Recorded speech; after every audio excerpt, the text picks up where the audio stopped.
When the sun's out, bathe in sunlight. But when the moon's out, bathe in moonlight. I think this time it turned out better than before. Why do you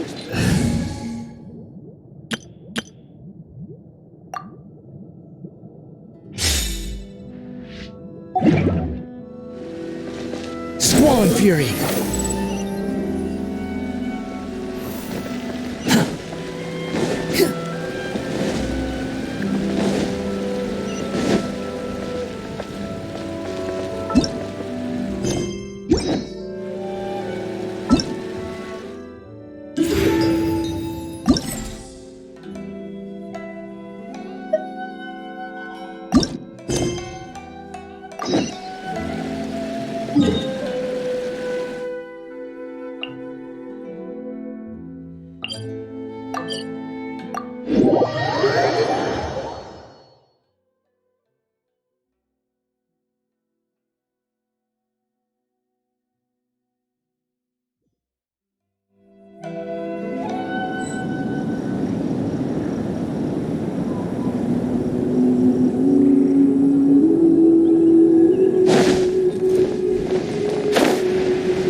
There's no need to exchange pleasantries. It's rather pathetic to force a conversation just to occupy silence.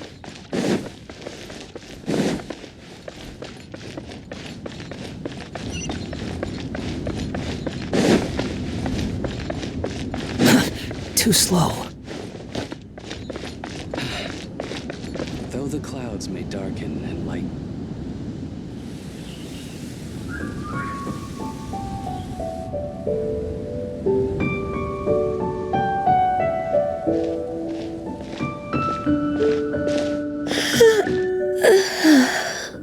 Greetings, traveler in Paimon.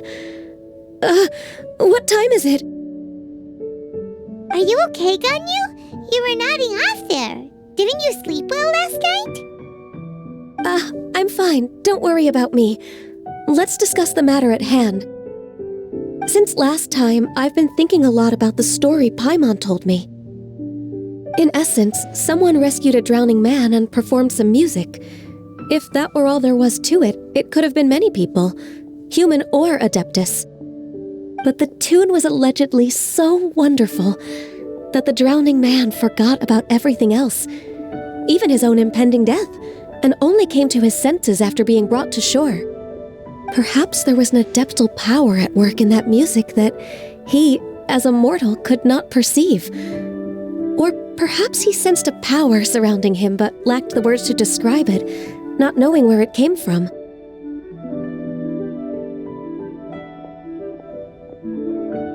Either way, if this part of the story is true, then the rescuer has to have been an Adeptus. You really think so? But this story is all the way from Fontaine. Isn't this a bit of a long shot? Also, Also, Paimon's really curious about how people from Fontaine think this fairy lady looked.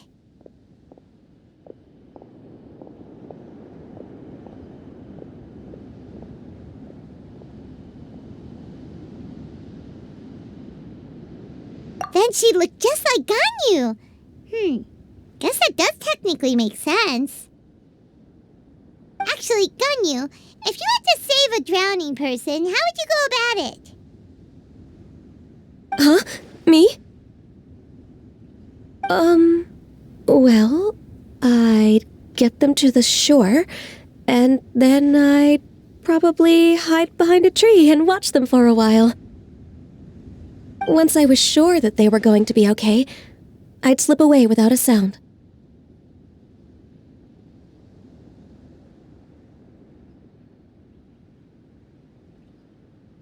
Got it. So basically, Ganyu's the type of person who doesn't like taking credit for her good deeds.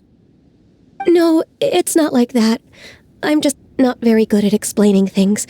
And I also find it really awkward accepting other people's gratitude. Well, what if this Adeptus in the story had a similar attitude? That would explain why she just left without saying a word. She was probably thinking something like, one was merely passing by and saw fit to address this egregious disruption to one's graceful zithering at once. You may keep your thanks to yourself. That was actually a very good impression of Cloud Retainer, Paimon. As far as I'm aware, Cloud Retainer isn't the most musically gifted. Still, we can't completely rule her out just yet. If we set off now, we could head to Mount Outsung and ask her about it. You'll be able to confirm either way if it's her, and I can, I've been in Lea Harbor for so long now that I'm just not as familiar with the Adepti anymore. If there's anything we want to know about them, she's the best person to ask. Sounds great! And we're pretty close with Cloud Retainer by now, so we probably don't even need to bring her food this time, right? I've prepared a gift for her to mark the festival, just in case. However... Cloud Retainer spends most of her days studying mechanisms in her abode. She's on her own so much of the time that the moment she has someone to chat with, she just... Never mind. I promised I'd help Mr. Dvorak, and now that I've made the contract, I can't be having second thoughts. Traveler, Paimon, let's set off for Cloud Retainer's abode. Seems like this is a tough decision for Ganyu, but she's made up her mind now. Paimon gets why she'd be so anxious. Okay, how about this? If Cloud Retainer tries to start telling stories about her again this year, we should pipe up and change the topic. Wait, did she leave already? Hey, Ganyu, wait up!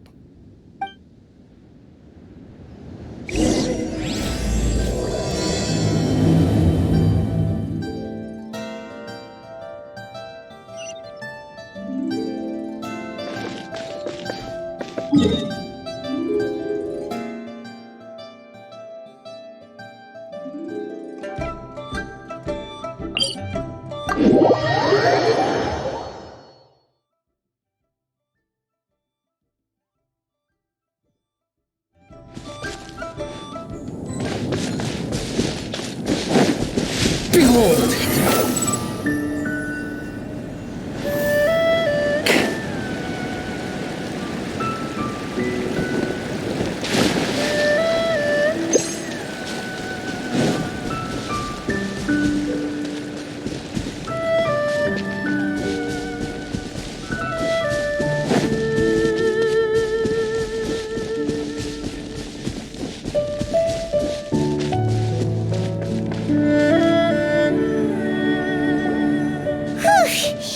Paimon's so tired from trying to keep up. Don't either of you need to take any breaks?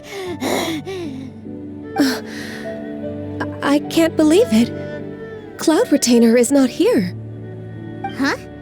Did we miss her? She doesn't like to travel. So in the past, it's always been the other Adepti who come to visit her during the festivals.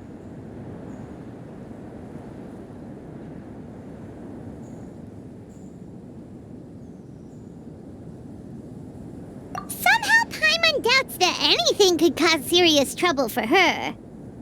True. Now that I think about it, Cloud Retainer would be quite capable of taking care of anything on her own. There's no need to worry about her. Since she's not here, I guess the next step is to check all the other Adepti abodes, one by one. Uh-oh. Will it involve a lot more traveling? Got it! Paimon has a great idea!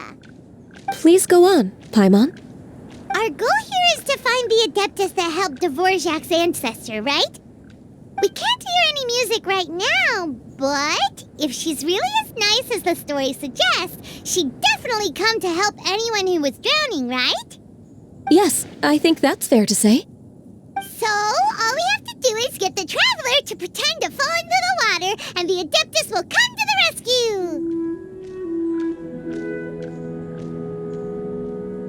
You know perfectly well that Paimon can't swim! Paimon would sink like a rock!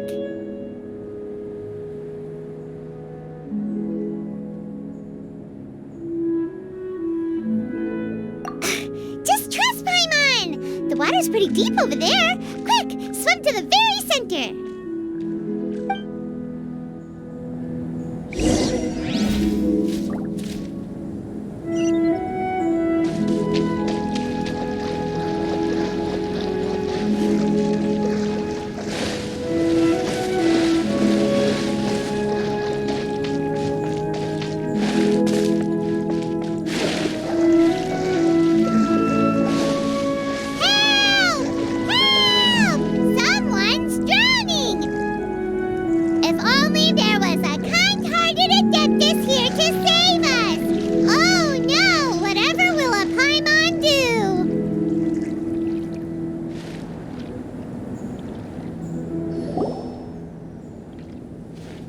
What is going on?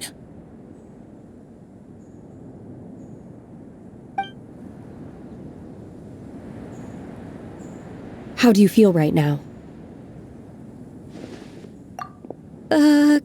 Shenhe! And the Conqueror of Demons! Why don't you say something? Please don't make Paimon explain it. Okay, fine. Paimon will explain.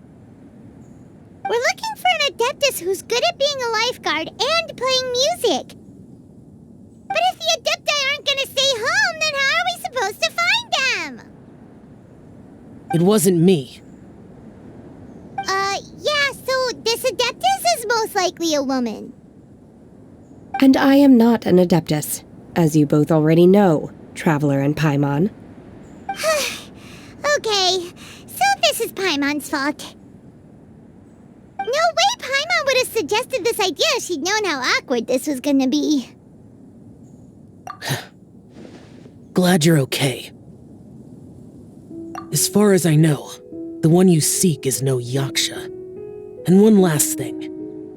Your actions here caused others a great deal of worry.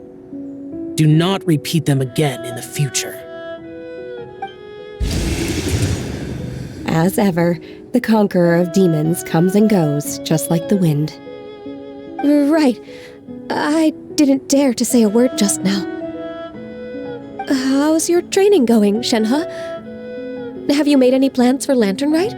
We could spend it together in Liyue Harbor if you'd like. I had planned to spend the festival with Master this year. However... Oh, speaking of Cloud Retainer, when did you see her last? Earlier this morning, she set off for Mount Hulao at dawn. I noticed she was using an Adeptus art of some kind to protect a mechanism that looked like a boiler. Maybe it was a gift from Mountain Shaper. I did not inquire. So we just missed her.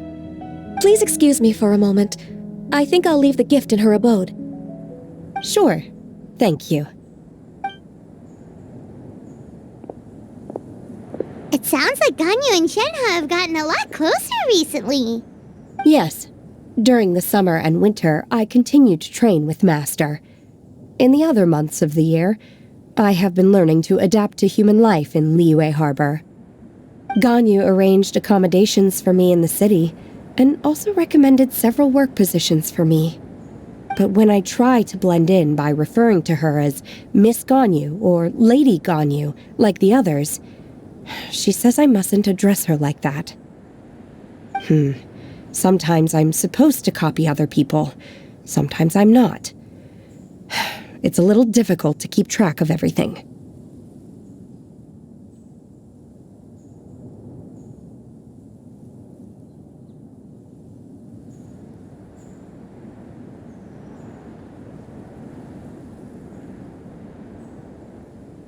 Oh, is that what it is? Noted.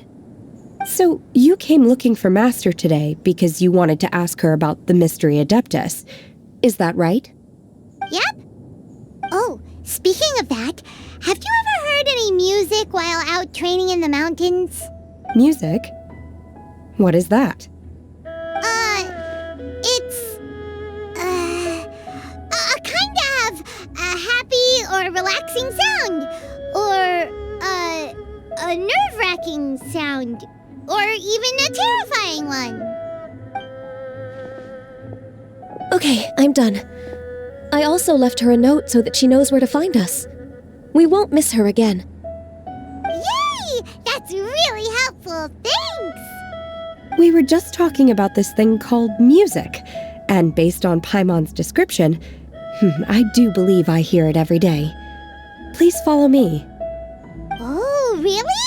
Great, let's go!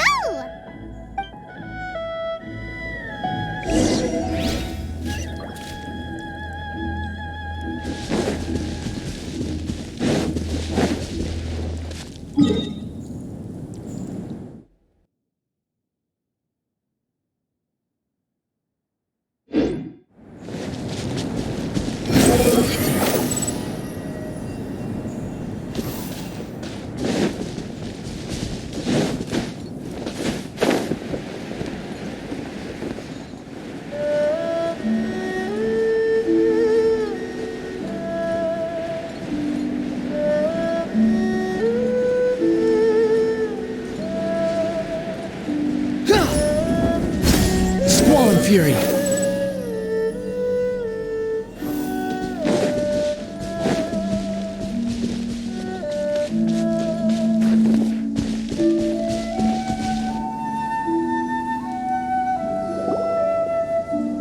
This is the place. I enjoy training here to the sound of music.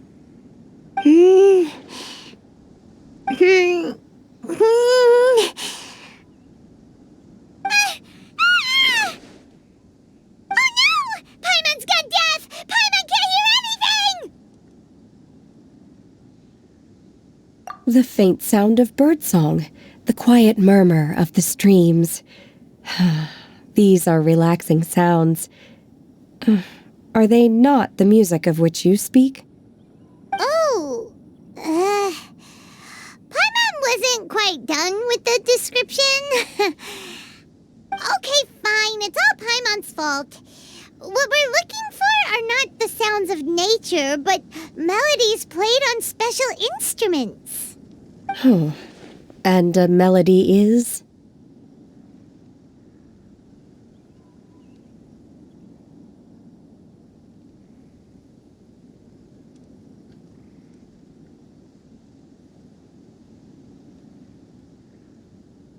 Hey, don't you patronize Paimon! Let's get one thing straight. Paimon knows plenty of nursery rhymes, but Paimon does not sing on demand. Hey, why don't you just sing that one melody Shen has heard before? It'll probably help her to understand what we're talking about.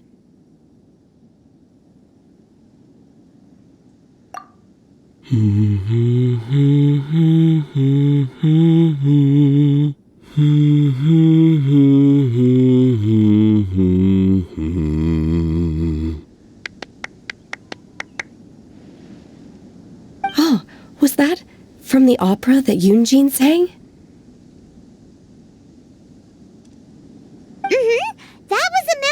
and melodies can be called music. It felt like I was transported back to the past. In my mind's eye, I could see the Zhao lanterns lighting up the night sky again. We're all there, raising our glasses and drinking to our heart's content on the Jade Chamber. As I watched Yunjin's performance, I felt a warm sensation in my heart. And as the drink reached my stomach, it went from warm to hot. When you hummed that melody just now, feelings from a whole year ago came right back to me, as strong as they were on that day. So that's the power of music. Wow, Shenhe. That was so deep! Music definitely has the power to bring up memories. It's like a time capsule with all the special moments from our lives squished inside. What about you, Ganyu? Are there any melodies that have left a deep impression on you? I don't remember if my parents ever sang any lullabies to me. I know some local folk songs, and a few other things come to mind too. The songs of the sailors down at the docks, the little ditties that the vendors call out in front of their beloved shops, the tunes of folk artists performing on the streets. Yes, that's right. In the past, whenever I heard the sound of those tunes, I always felt that they were worlds apart from me. Nenny and Liyue probably view me as a non-human, and they are right, in the sense that I never could connect with humans' artistic expression and their sentiments. So I haven't been able to integrate into their community and be a part of their lives. At least, that's the view I held in the past. Only more recently did I start to realize that the only barriers are ones that I have erected with my imagination. The way those melodies make me feel isn't all that different from other people after all. They're about mundane details of everyday existence. Life's ups and downs, joys and sorrows. Even though we come from different backgrounds and have different stories to tell, when it comes down to the most common things that we see and experience around us each day in the city, in that sense, we're all the same. You go, Ganyu! You're really making progress. You have loads of friends in Liyue Harbor when you think about it. Okay, maybe some are more like coworkers and bosses, but at the very least, Keqing and Shenhe are your friends now, right? Yes, I am. Technically speaking, we should refer to each other by the conventional forms of address used among fellow disciples. But now that I know what constitutes a friendship, I do believe we are more friends than co-disciples. Thank you, everyone. Once the days are warmer, I would like to host you at my home in the city. Please invite Keqing as well. I've planted many types of flowers. I'm sure some of them will be to your taste. You are too kind. I couldn't possibly. Nonsense. You are my friend. I have cultivated and cared for the flowers just as you taught me. Once you've seen them for yourself, I am sure you can advise me how to do an even better job next time. I will save some for decoration. We can feast on the rest. Then, thank you in advance. Wait, what is that saying again? If you insist? Do people say that? I'm not completely sure either. It doesn't matter, okay? You got the point across. No need to split hairs. Paimon's more concerned about your idea of a girls' night out. Eating flowers? Really? Does this have anything to do with you both being the disciples of that illuminated bird?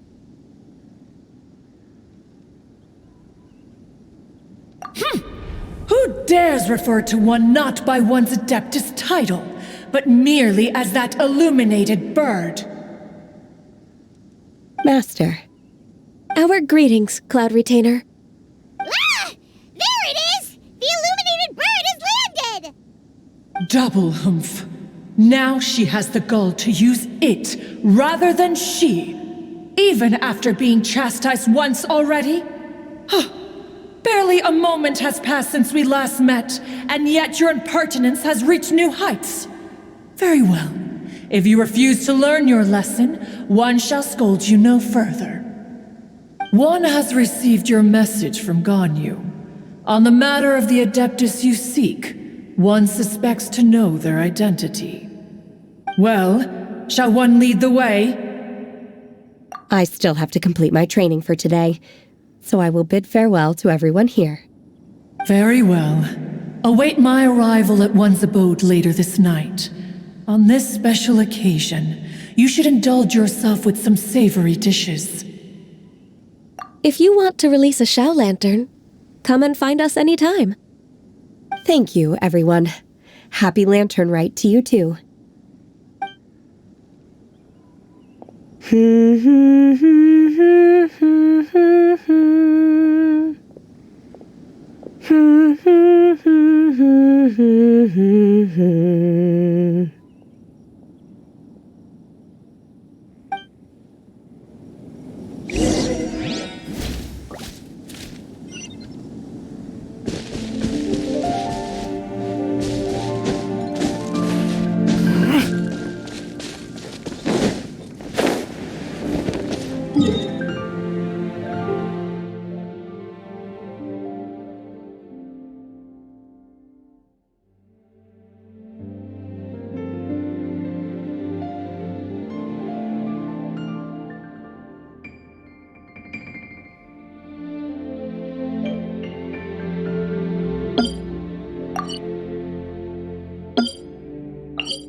Quit following me.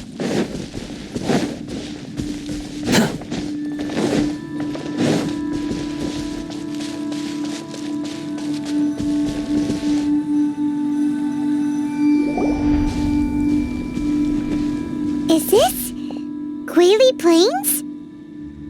Cloud Retainer, why did you bring us here? Ganyu is of course familiar with the name Guizhong, but have you ever heard of her?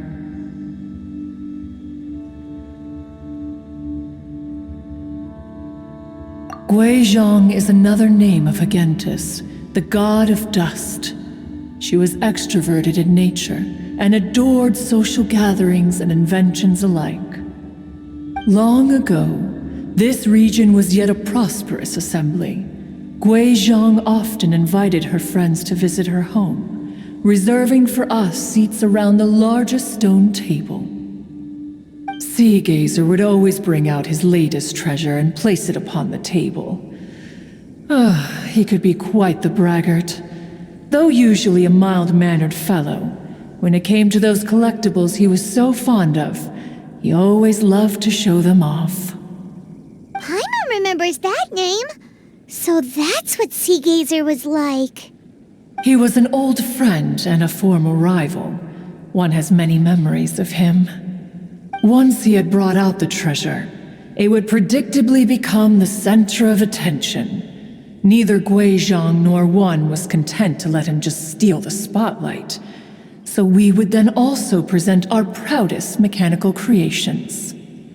As Adepti, we were each gifted in our own ways, and naturally proud of our accomplishments in our respective fields of expertise. As a result, one often quarreled with Sea Gazer. His treasures were not even of his own making. He just used his exploration skills to dig them out of the ground. How, pray tell, could he compare to me, when every single one of one's accomplishments were crafted by one's own hand? Cloud Retainer, you are getting competitive again. One digresses. Regardless, every time an argument occurred, Guizhong would come over to watch us during our mutual lambastics. On some occasions, she would join in, and on others, she'd take one of us by the limb and start uttering the most ridiculous nonsense. What kind of nonsense? No kind of nonsense were we spared. Sometimes she would brazenly opine, Ah, why argue between yourselves when neither of you could ever hope to beat me? Other times, she would make unsolicited suggestions, such as, once you two are done arguing, let's go to the foot of the mountain and grill some meat. She always sought to make everyone happy, and one must say, she had quite the gift for it. No matter what nonsense she said, one never felt bothered or offended. It also helped that she never referred to one as that illuminated bird or ladybird. Come on, get over yourself! Anyway, just as our impassioned arguments would reach the apex of acrimony, Marchosius would bring his delectable dishes to the table. Who would dare snub the stove god and his wondrous creations? At the sight of him, we would all immediately drop the argument and prepare the table for a night of feasting and drinking. Back then, one was always bothered by how the cups Rex Lapis brought were always too square for one's taste. Can you see yourselves ever enjoying a drink from a square cup?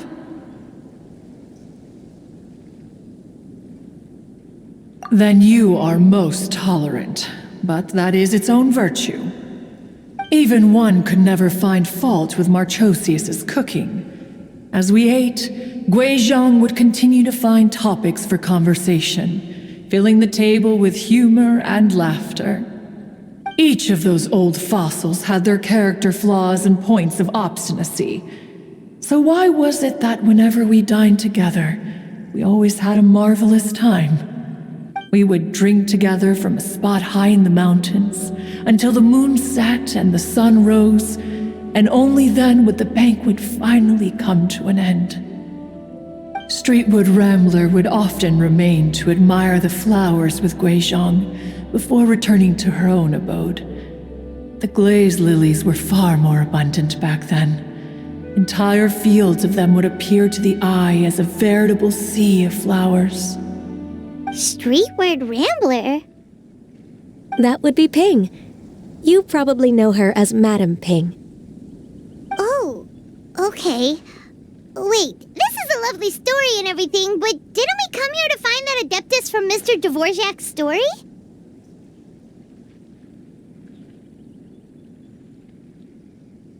Or are you saying that it was Guizhong?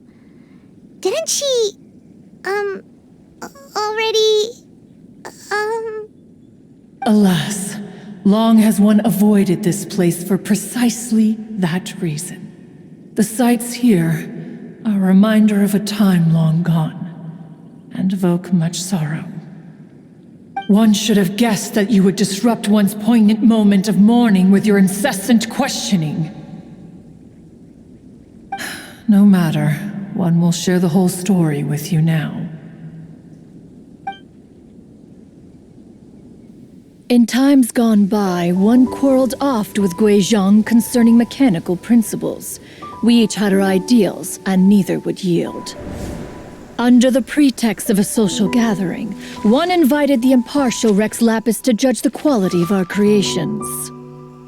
But Rex Lapis declared that Guizhong's obscuro vulpus mechanism was superior. Though one was too proud to acknowledge it, in one's heart, one knew that Guizhong was indeed the superior talent in the mechanical arts. As for the story between Guizhong and Streetward Rambler, that begins with a certain bell. In Guizhong's opinion, while mechanisms were no substitute for human composers, they were yet capable of producing simple but fine melodies. But Streetward Rambler believed music to be an expression of the soul, an emotional enterprise that could never hope to be replicated by machinery. They argued endlessly until one asked Rex Lapis to intercede. He confiscated the bell and designated it for ceremonial use.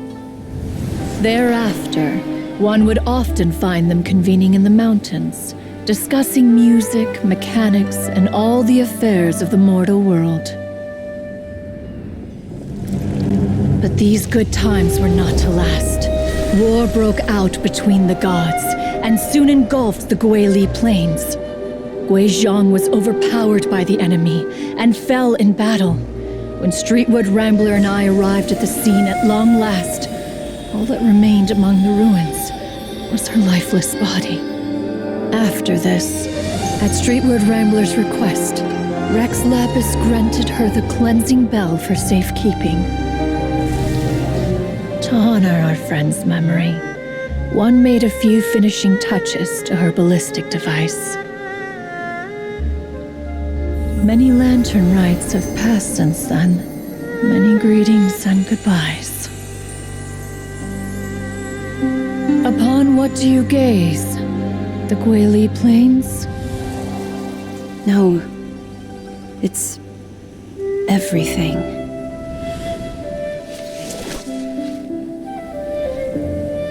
We think of human life as like a lantern that's lit one minute and extinguished the next. But are we Adepti so different? Perhaps as dust settles after a storm, we too must one day return to the world below. One has always been austere and private by nature, and has never relished socializing. One's dealings with Guizhong were born out of discussions on the discipline of mechanics. What? You have loads of friends, and you seem pretty chatty. Just because one is not ignorant of social graces does not mean one is fond of them. One is perfectly capable of partaking in conversation despite being introverted. But in the end, one is nothing like Streetwood Rambler. She is dauntless but thoughtful, not to mention eloquent and wise. Moreover, her friendship with Guizhong was far greater than one's own. Back when they were rivals, they would often compete against one another in the realm of musical composition. That cleansing bell was one of Guizhong's proudest works, having the ability to both compose and perform. Wait, that's weird. Didn't Madame Ping say she pestered an old friend for that bell? And she also said something about being a vain beauty when she was young or something. Streetwood Rambler, a vain beauty. My foot. That bell has a sad history. Clearly, she refrained from sharing with you the truth of its origins, since the right time had not yet come. As for her old friend, who else could it be? As soon as Streetwood Rambler heard that a certain Zhang Li wished to borrow the bell, she realized that the man was none other than Rex Lapis, and that he had made an enormous decision. After all, we all have known each other for several millennia. Some things between us are implicitly understood. Whoa! So they were talking in secret code? Oh, Paimon did not see that one coming. Enough of your intrusions. Where was one up to? Ah, yes, one remembers now. The cleansing bell is powered by a mechanical art, and can be used to great effect as an accompanying instrument. After the passing of its creator, it was used on numerous occasions during rites of parting. But Streetwood Rambler did not acquire it from Rex Lapis for the purpose of producing further funerary tunes. No, each time she rang it, it was to play the tune that Guizhong composed on it. The two once clashed over their beliefs about the meaning of music. Who would have thought that with Guizhong's passing and Streetwood Rambler's mourning, two tunes composed in discord would eventually become one harmonious composition?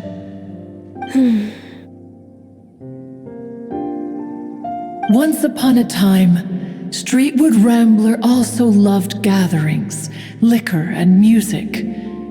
But after Guizhong passed, she preferred her own company. She could often be found sitting alone at a mountain summit, contemplating and reminiscing with her zither.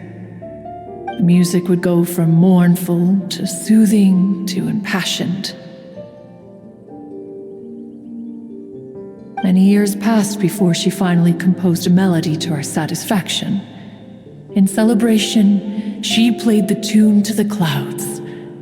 Regrettably, one has only ever heard her play that tune once. Which brings one back to the matter you've been investigating. Perhaps it was during that performance that the ancestor of your Fontaine friend fell into the water and was saved by Streetwood Rambler. But if she was so happy with the melody, why would she only play it once? One was also greatly perplexed by this. After suppressing one's curiosity for a long while, one finally approached her and asked why she would retire the tune after having spent so long on it. In response, she said, "Though the strings that played that melody survive, the one who inspired it is gone. Tell me, Cloud Retainer, when the one attuned to my soul is no longer here, who else could hope to understand this tune?" Aw, poor Madame Ping. I just remember being taken care of by you when I was young. Once the Archon War came to an end, I stayed behind in Liyue Harbor to honor my contract. Although I met Guizhong a few times, I never knew anything of this particular story. Guizhong was quite the visionary, but tragically passed before her time. Her manuscripts still lie unfinished in the realm of clouds. Blank pages give one cause for contemplation on what might have been. Had you not decided to search for that mystery Adeptus, perhaps these stories, too, would have been lost to the sands of time. As of now, you know the truth, that the Adeptus who rescued the drowning man was none other than Streetwood Rambler. Do you intend to discuss this with her? Do you mean Ping might find the topic too distressing? Precisely. The passing of our old friend is a heavy topic that both of us are usually careful to avoid. If I may be so bold, Cloud Retainer, could it be that this is just your own personal opinion? Oh? How so? I've been in Liyue Harbor for quite a long time now, and I've witnessed many farewells along the way, so I too am well acquainted with the pain of the passing of a loved one. But this doesn't bring the city or its people to a standstill. They have to keep moving forward. Someone as perceptive and wise as Ping will surely have come to understand and embrace this. Though these immortal mountains have lost an Adeptus, the harbor of mortals has gained a wise elder. No loss can ever be undone, but there is always much that can still be gained. Ping has helped countless people, and will guide many others in the years to come, and all to whom she extends a helping hand become her friends, people she can admire flowers and discuss music with. Though it is heartbreaking to lose a kindred spirit, life goes on, because there are new friends waiting for you further down the road. We even asked Madame Ping what she thought about adding a music festival to this year's Lantern Rite. When we get back, why don't we just ask her if she'd like to perform? Maybe we can even get her up on stage. You youngsters and your imaginations. Why don't you come with us?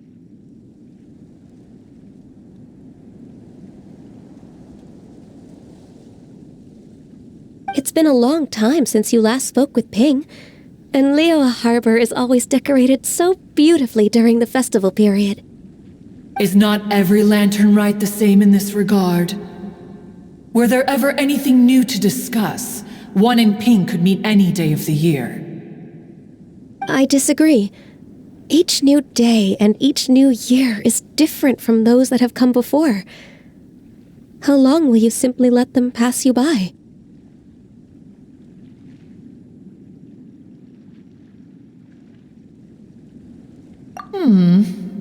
The edibles she brought this time were indeed quite delectable.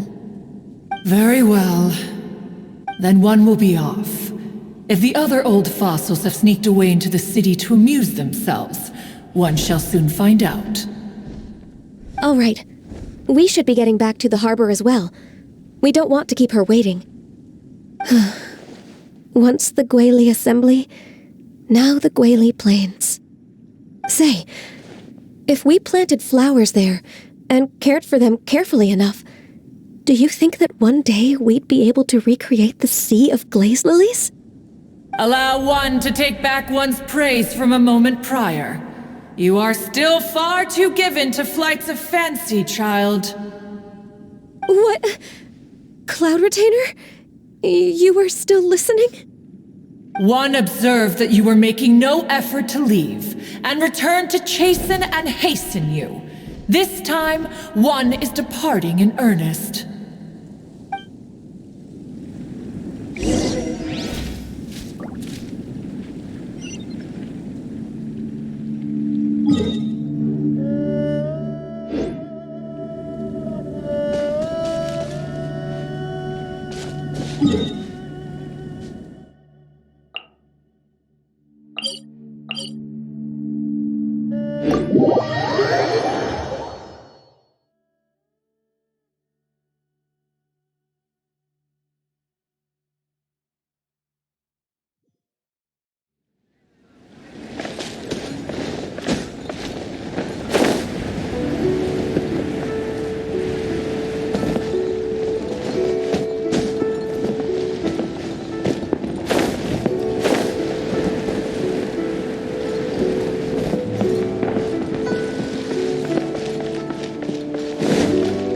Rises.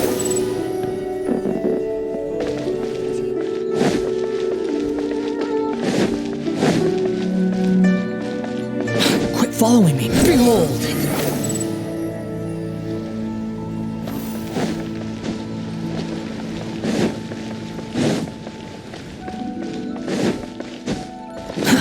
Too slow.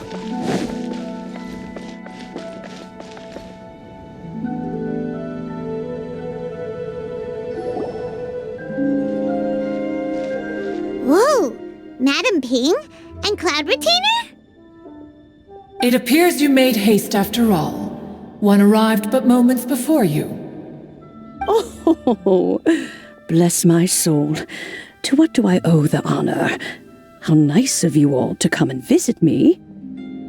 Miss Illuminated Bird, haven't you said anything yet? Said what, precisely? And why should one be tasked with saying it? 'Cause you're the one who's known Madam Ping the longest. Street word. Or rather, presumably, you would prefer to be addressed as Ping? Oh, Cloud Retainer, you are uncommonly polite today.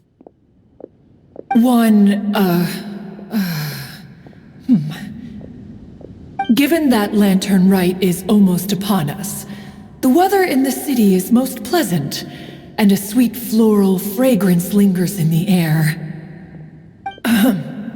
Ganyu, please continue from here. Huh? All right. So, this all started because we were trying to help Mr. Dvorak find the Adeptus who saved his ancestor's life.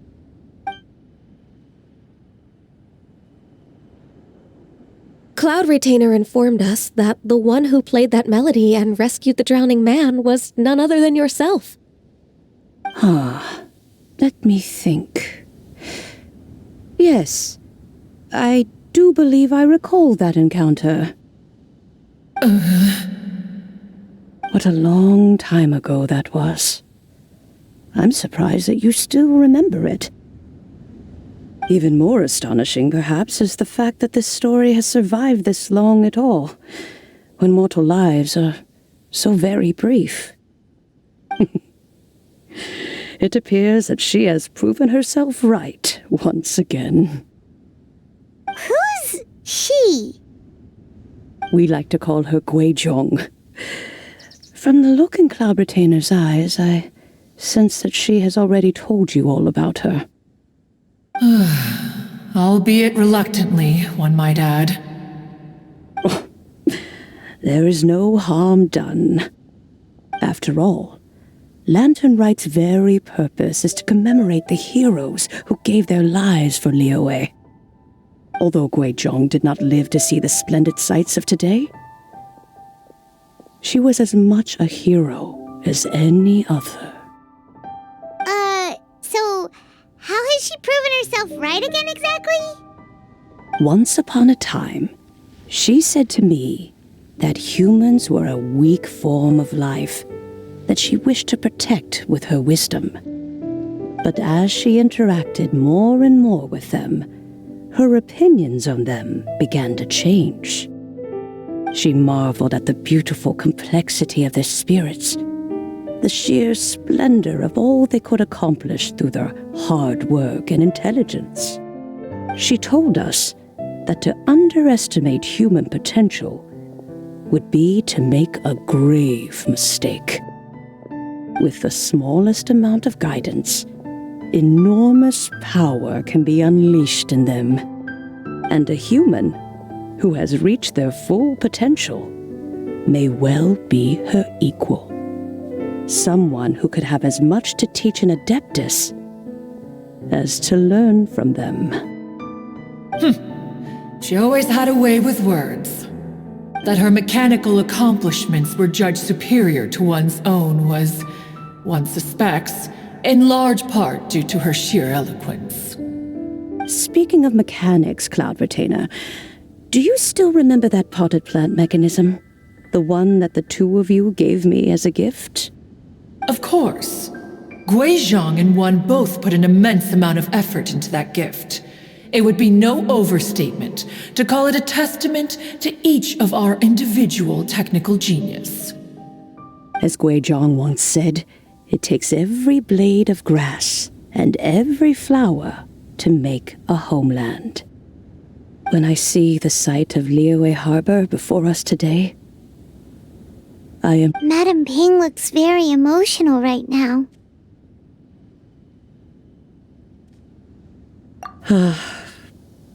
Of all of us, it was Guizhong who was the fondest of these grand and exciting occasions. If she were still with us, I'm quite sure she would still be trying to best Cloud Retainer's finest works at every opportunity. Liyue Harbor is always filled with the sound of music at this time of the year. If she were here, one is certain that she would seek you out to discuss and debate the virtues of various melodies. Oh yeah, music! We've been dying to ask. What was the melody that you played back then? Oh, also, with you being such a music expert and all, why don't you join the concert as a performer? I can make arrangements right away. Oh, as much as I don't wish to dampen your enthusiasm, it's been a long time since I played this zither. My fingers don't have the dexterity they once did. And whenever I play that tune, it always reminds me of her. I start wondering what she would think of the changes I have made to her melody. There was a period of time whenever I started strumming, it almost felt like she was back again. Sitting right there on the stone stool next to me, chatting away. Skybracer and Seagazer too, looking just like they did in the old days. No matter how much time goes by, the moment that melody starts playing, it transports me right back to that time in my memory. So the past still weighs heavily on your heart?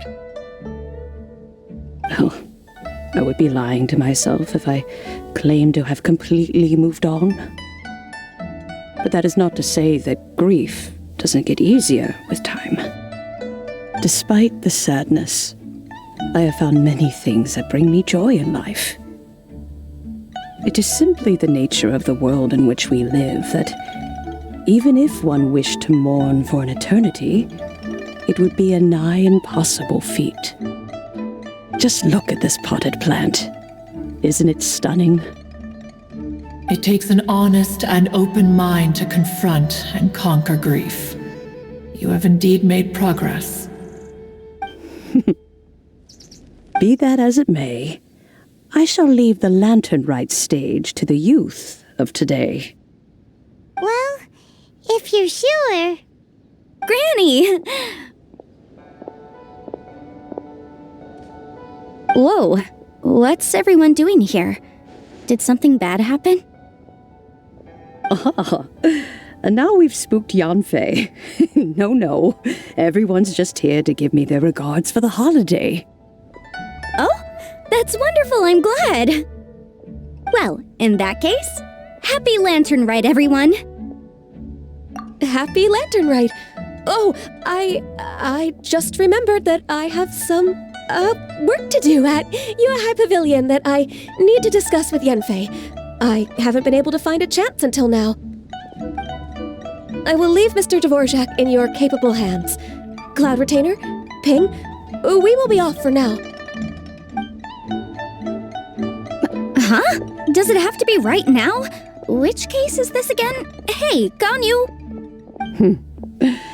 It seems Ganyu still has much to learn when it comes to the art of deception. What a pity. She has learned nothing of one's ability to carry a conversation. Since it's been so long, Cloud Retainer, why don't you stay? I'll make a cup of tea and we can chat a while. Gladly. This was one's intention as well. When you next see the Fontaine musician, please give him my regards. I'd like to wish him the very best with the concert. You got it, Madam Ping. Thank you all. I think you've listened to enough of my nattering for one day. As for that melody, I will play it for you all another time. Goodness knows I need to practice it first. Wow, that'd be great! We'll look forward to it. When that time comes, wherever her spirit may be among the countless grains of sand and specks of dust between the harbor and the mountains, perhaps she will look at the Liyue of today and steal a smile when she sees the prosperous land that it has become. All right, let's go tell Mr. Dvorak the news. This is a peaceful neighborhood. Ping, what say you to convening more often in the future? That would be quite wonderful. But I must say, after all this time, I've grown quite accustomed to the harbor. When we are to meet, I shall have to trouble you to make the journey to the city. You sound just like Shenhe. The child is constantly telling one all sorts of stories from the city, as if one was partial to them. Have you ever considered moving to the city, Cloud Retainer? There are plenty of people here to talk to. I think you would find it quite the antidote to the monotony of solitude. And if you looked around, I suspect you would find some young minds with an interest in the mechanical arts. Some of them even worth training. We shall see.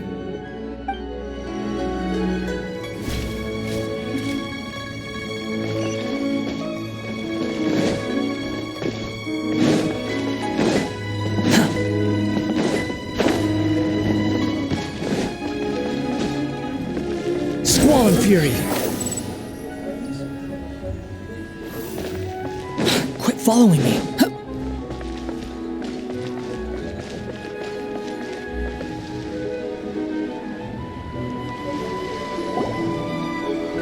Mr. Dvorak!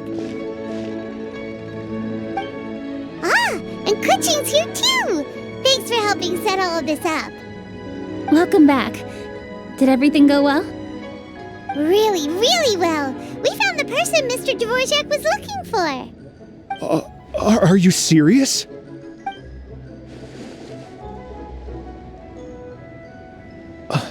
I see. So the melody my ancestor heard was an adeptus remembering her late friend? That certainly explains why it was such a powerful and poignant tune. Huh. That's a really interesting first reaction. Guess that comes with having a musical mind. I have to say, though, it's hard to believe that the fairy from the tale is now an elderly granny. Oh, Paimon knows exactly what you mean. Normally, Adepti don't age at all. But Streetward Rambler, or Madam Ping as we know her, probably only became old because it's what she wanted for herself. Madam Ping possesses vast knowledge and great wisdom. Whatever physical form she may decide to take, her mind and wits are as sharp as they come. Yep, Kuching summed it up perfectly. That's exactly what Paimon was trying to say. I think... yes. I must thank her in person. That can wait until after the concert, though. For now, I need to devote all my emotional energy to the performance. Speaking of, Madam Ping wishes you all the best at the music festival. Paimon has a sneaking suspicion that she'll stay in her usual spot but listen to the performances from afar. Wait, are you serious?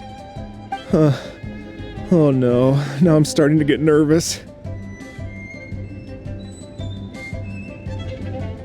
Okay, alright. Nope, another rehearsal is in order. Please excuse me, everyone.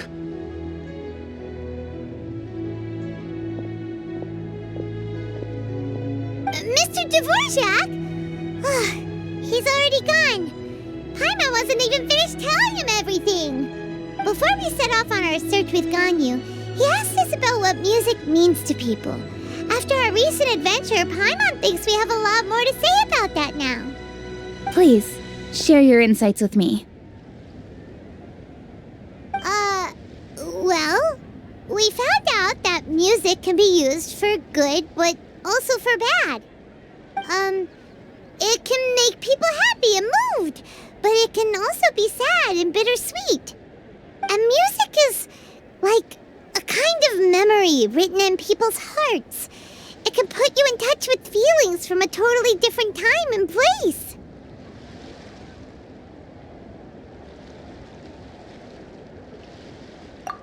It sounds like you had an eventful trip. Don't worry, I'm sure Ganyu will fill me in on all the details shortly. Wait, does that mean you're gonna carry on working? Just a few things to wrap up. All the groundwork is done. As long as everyone enjoys the festival activities, all our efforts are worthwhile. Happy Lantern Rite to you as well.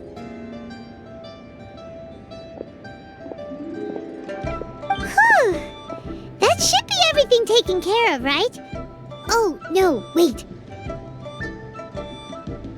Paimon feels like she's forgetting something. What was it? Oh, it feels like it was a while ago. Shoot!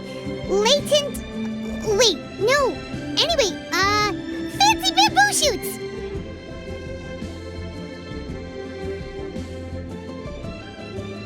Zhangli said he wasn't in a hurry, so if we went now, there's probably still time, right? Anyway, even if we don't make it, it's not our fault. He could have totally picked them by himself. Ugh.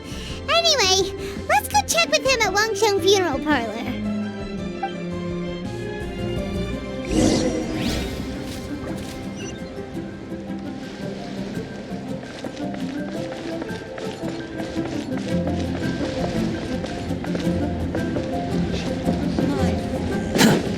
Behold!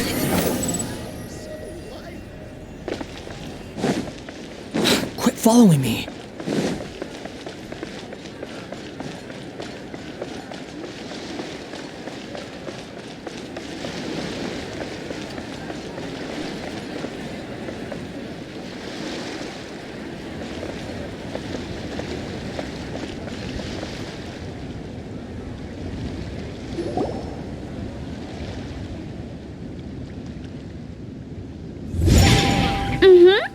Da da da da da da da da da.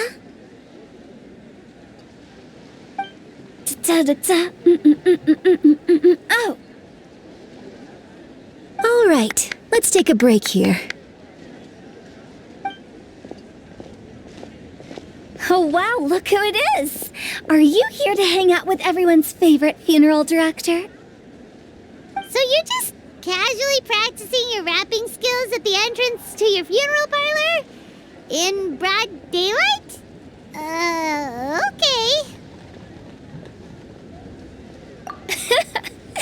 After everything we've been through, you don't see me for a hot minute, and you're back to being scared of your own shadow.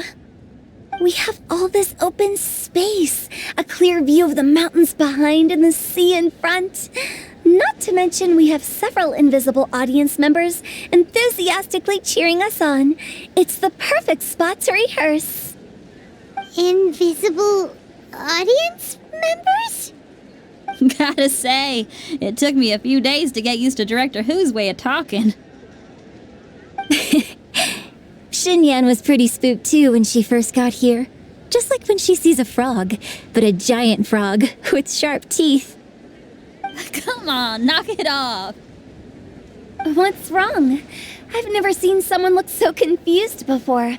Well, don't worry, because Director Who's here to explain it all. There once was a Fontaine musician who went around town on a mission. He came door to door for his iridescence tour, looking for acts to audition. With my words, Xinyan's chorus, and Yunjin as our mentor, we'll take the stage by storm with flames roaring and the whole audience calling for more. For sure! The whole dance floor will be yelling encore! Encore! Oh, now Paimon's rhyming along. But when you say flames roaring, are you sure this'll be safe? No, don't you worry about that. I'm pretty experienced on the stage, and I've already informed the Yuhong of all the pyrotechnics we're planning on using. Huh. Guess we'll just have to trust Xinyan on this one. Oh, Zhongli. He took one of those fancy meal boxes and set off for the mountains. Said he wanted to pay a visit to some old friends. It's a real pity that he couldn't be around for this. As well as being a true connoisseur of traditional art forms, he's able to appreciate Xinyan's performances too. Yeah, that's right. Matter of fact, he was the one who first invited me to perform here. To tell the truth, though, I never thought I'd really find myself rehearsing here one day. Well, now you know. The Wangsheng Funeral Parlor is a great location. All of you are always welcome to come and hang out here, especially if you're in the mood to try something new. I can speak to that. Hu Tao is always full of fun surprises. And jump scares. Actually, Xinyan, I have some lyric ideas for your part. Do you want to go through them together? Sure thing. I'm all ears. Oh, Traveler and Paimon, I believe Zhongli was heading to Mount Hulao, so make sure you're hiking up the right hill. When you see Zhongli, please pass on this message to him. It's up to him whether he wants to support us at the performance tonight, but I expect him to make time for the upcoming banquet we're planning. No excuses. You should join us too. It'll be a riot. If there's one thing I've learned from being a funeral director, it's how to throw a party.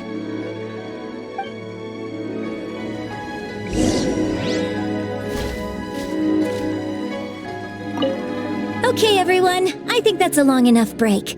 Let's take it from the top, shall we? Ms. Eunice, such a strict mentor. These breaks aren't even long enough to have a sip of tea. Well, you were desperate to get involved, and this is what it takes. If I gave you half the chance, you'd be sipping tea till nightfall. Hey, how about I treat us all to some late-night snacks once we're done? Hu Tao, what you craving? How about some stir-fried filet with a side of crab roe tofu? Where are we gonna find crab roe tofu so late at night? We could always just go pester masterful chef Zhongling. Now I'm hungry.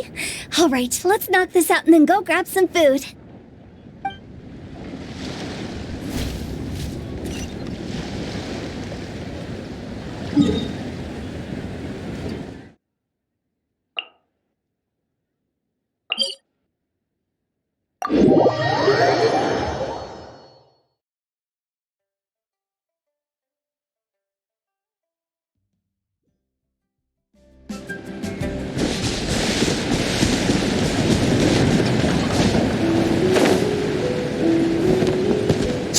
fury.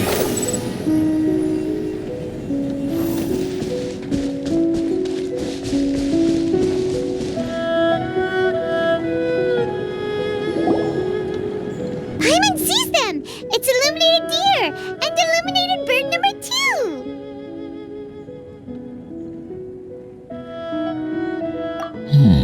A familiar face. Have you come from Liyue Harbor? How is the city nowadays? Everything's great! But if you're so curious, you can always go and check it out for yourself. In fact, Mooncarver has been taking many walks on Mount Tianheng in recent times. I believe the sights of the city are quite familiar to him. Zhongli! Here you are! We've brought the bamboo shoots you wanted. Impeccable timing.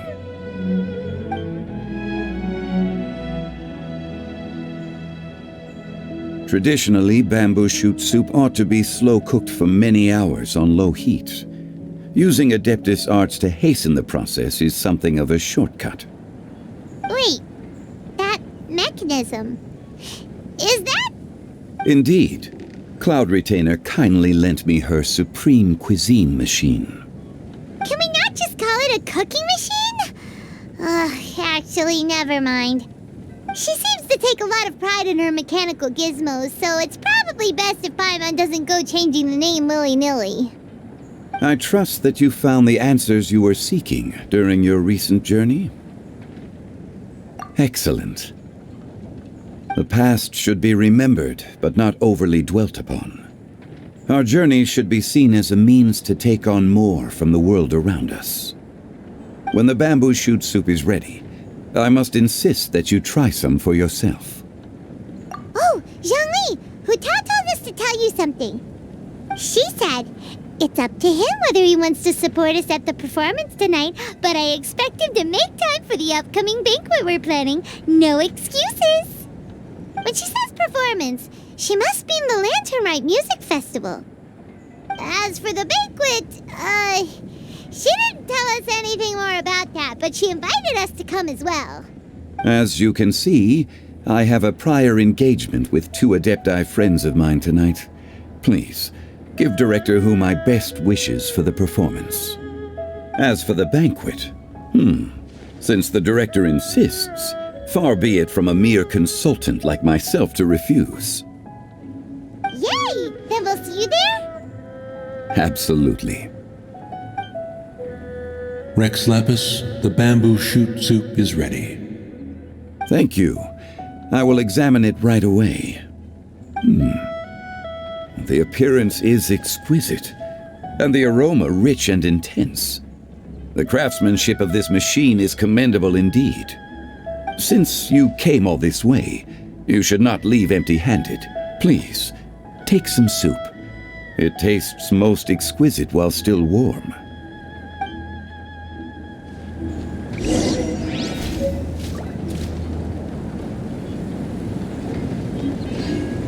I intend to reminisce with my old friends for a while longer. You ought to get back to Liyue Harbor. There is a performance you do not want to miss.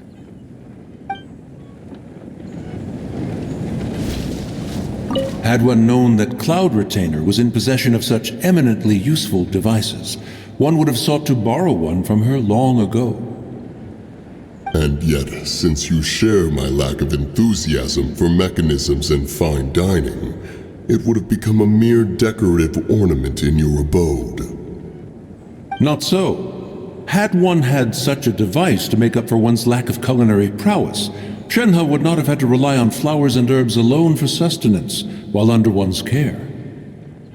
In that case, shall we rendezvous with Cloud Retainer one day soon, and request to borrow one more Supreme Cuisine machine? A fine idea. A fine idea indeed.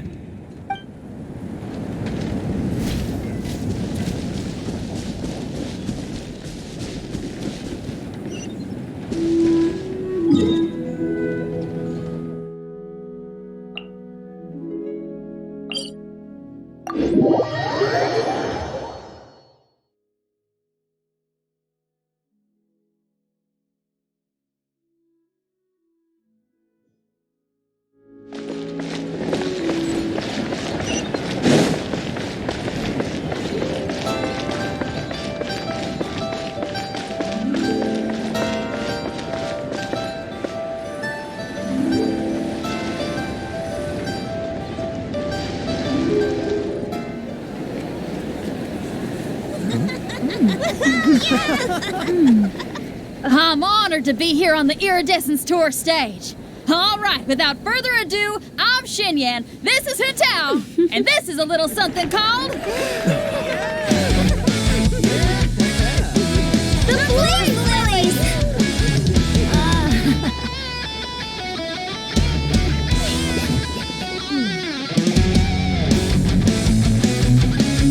I'm up here blazing trails through the midnight sky, lighting up the world below. And when the crowds all hear my voice, they'll meet the spirit of rock and roll. Let's go! Hey, you butterfly, you too buzzing by, guiding your way to the afterlife, opening the path without a fright. Oh, I'll light the fire, watch it blaze across the universe. I'll spit my rhymes, watch you step, or you'll get burned. Hey, woo!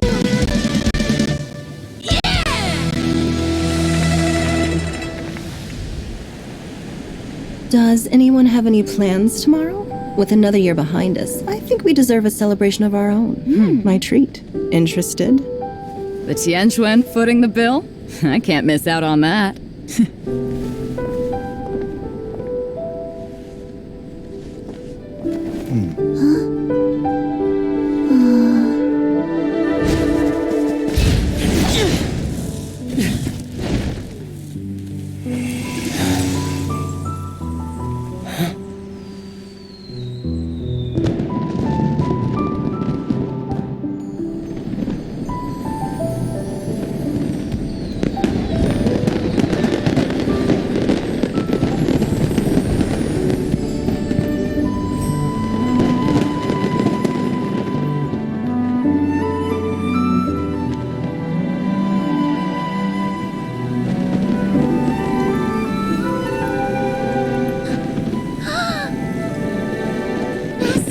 Master, listen!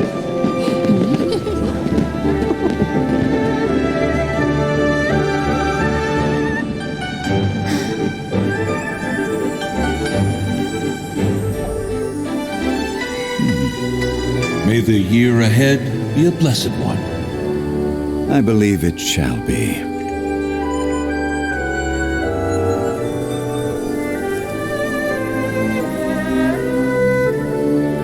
Master, the Shao Lanterns, Elementary. One shall fashion for you a Shao lantern the likes of which the world has never seen. And you must take it to Liyue Harbor to display its magnificence for all.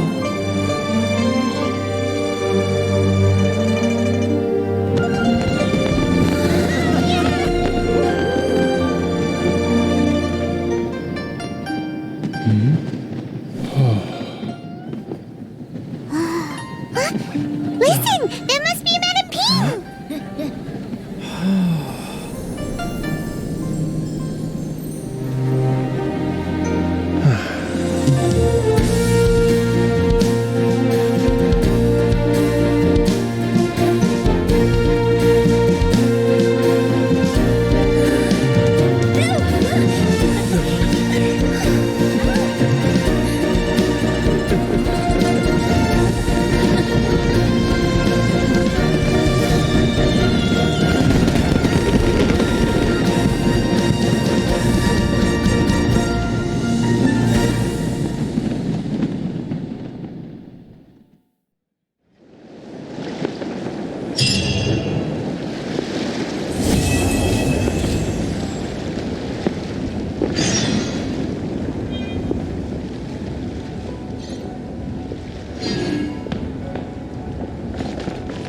Wow, so lively!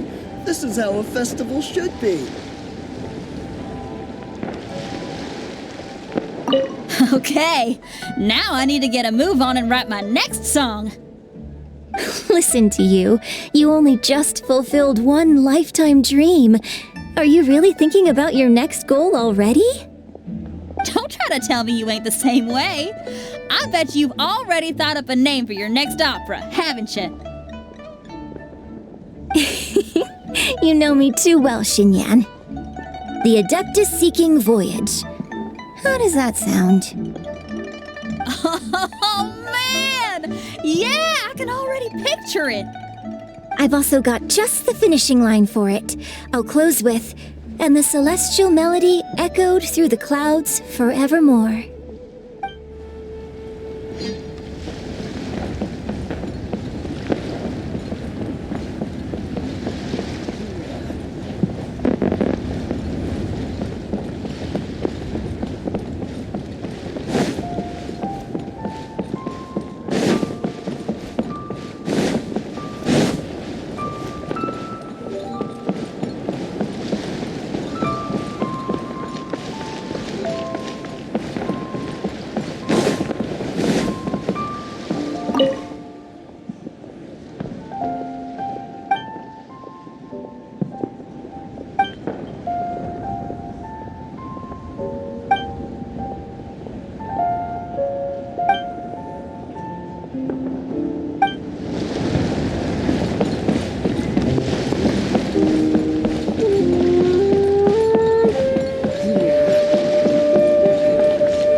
Rises. Lantern Rite means that a new year is upon us.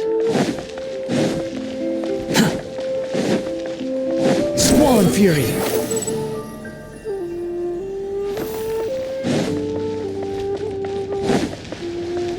Quit following me.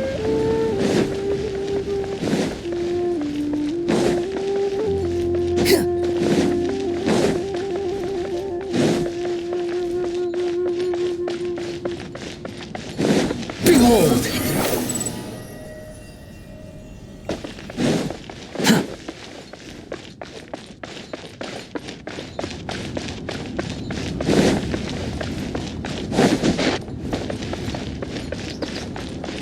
The wind rises.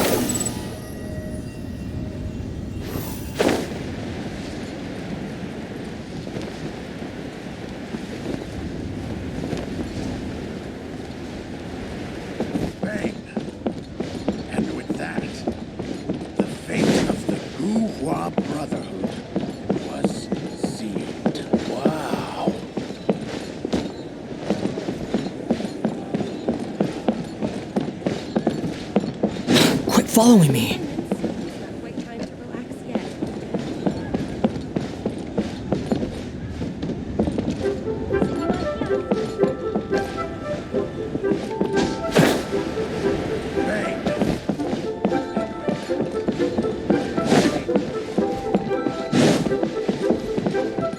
Behold!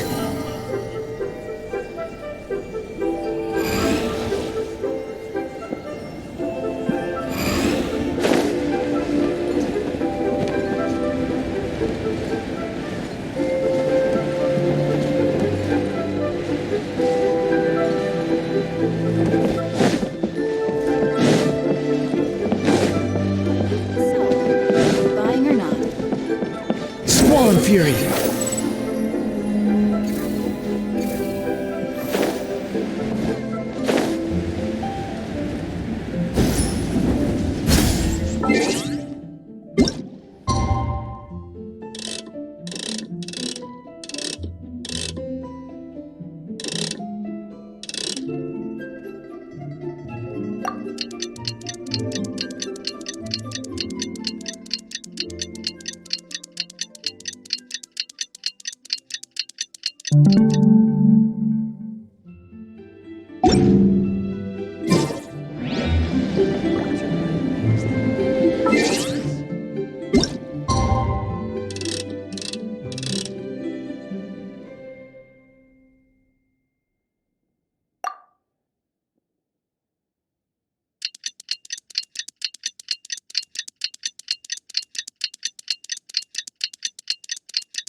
Traveler, hurry! It's almost time for us to join Hotel for dinner!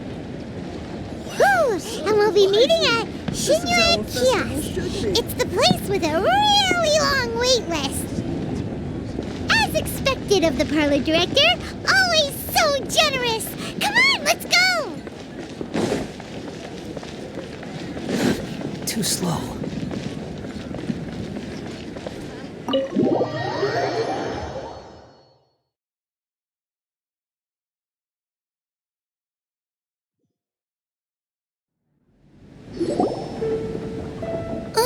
Oh, so that's how it is. Thanks for the suggestions, Mr. Zhongli. I have them all noted down. I've long heard that your knowledge encompasses all things old and new, Mr. Zhongli, but I never knew that you were well versed in the art of cooking, too. It is truly an honor to make your acquaintance. No need for formalities. I too feel humbled to be in the company of such talented young people. There are many things I could learn from you. Oh, you flatter us.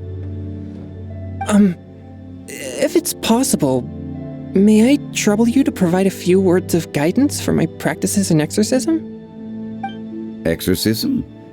I can't say I'm an expert in the field, but if you don't mind, we could start by discussing... Whoa, there's so many people here. All we knew was that Hu-Tao invited Zhongli over. Paimon never thought we'd be meeting so many old friends. Happy Lantern Rite, everyone! Likewise. Please take a seat.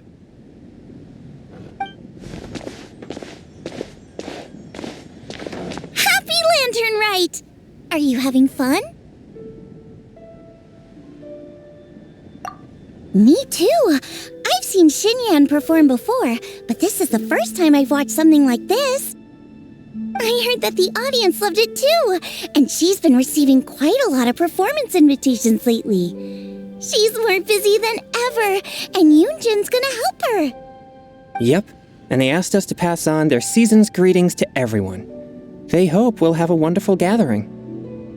The performance was spectacular indeed. However, it gave Xiangling a huge burst of inspiration, which in turn gave us a bit of a headache. Us? Did Xiangling ask you to try out her dishes too? That, my friend, is beside the point. Watching you eat was enough for me. Come to think of it, I probably shouldn't have burdened Chongyun with eating my share too. Hold on, Xiangling came up with a new recipe? Let Paimon try! See? Someone here knows how to encourage people. Thanks, Paimon. Oh, and I have to thank Mr. Zhongli, too. He gave me lots of useful pointers that really drove it home for me. Oh, so that's what you were talking about before we arrived. Yes. Since we'll be dining together, the topic of our conversation naturally revolved around cooking. Xiangling's ideas are truly unconventional. Her choices in both ingredients and spices are comparable to a melody dancing on the tongue. My suggestions were nothing more than the icing on the cake. Oh, the two of you always deliver. Now I'm getting embarrassed. Anyway, I'll get everyone to have a taste after I've adjusted the recipe based on Mr. Zhongli's advice. That sounds like it might become a little safer to eat. How about I sample the dishes next time? Speaking of eating, Paimon feels like we're missing someone. Oh, Hu-Tao was the one who invited us, but she's not here. And where's Guoba? Oh, Guoba volunteered to help Dad at the restaurant.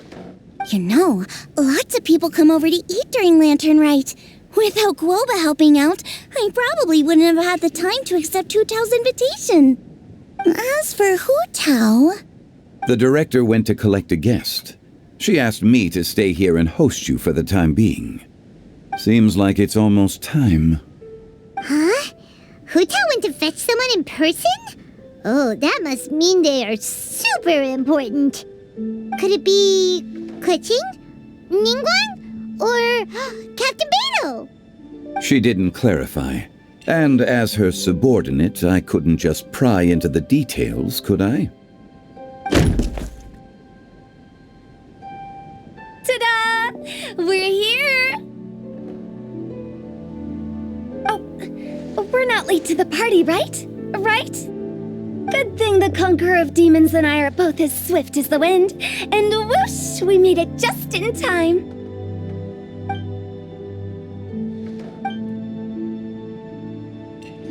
Oh.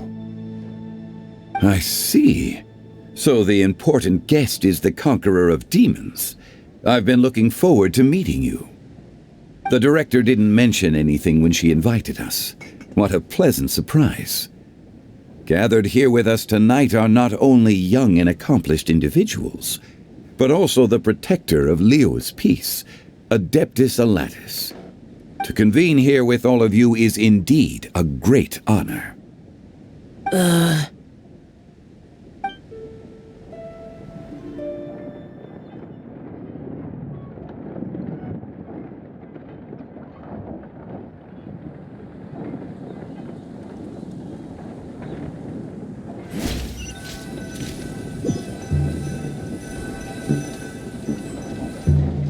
It's almost lantern right, yet you took all the trouble coming here. The director has a way of making it difficult to decline. Rex Lapis, may I ask what troubles you? The director asked me to buy sesame oil in preparation for the celebrations. Huh. Then why would you come all the way to Wangshu Inn? I had a pleasant chat with Chef Yenchao and received some spices from him. And, see? Here's some matsutake and a portion of ham. What about the sesame oil? It's a shame. I couldn't find the kind the director was looking for.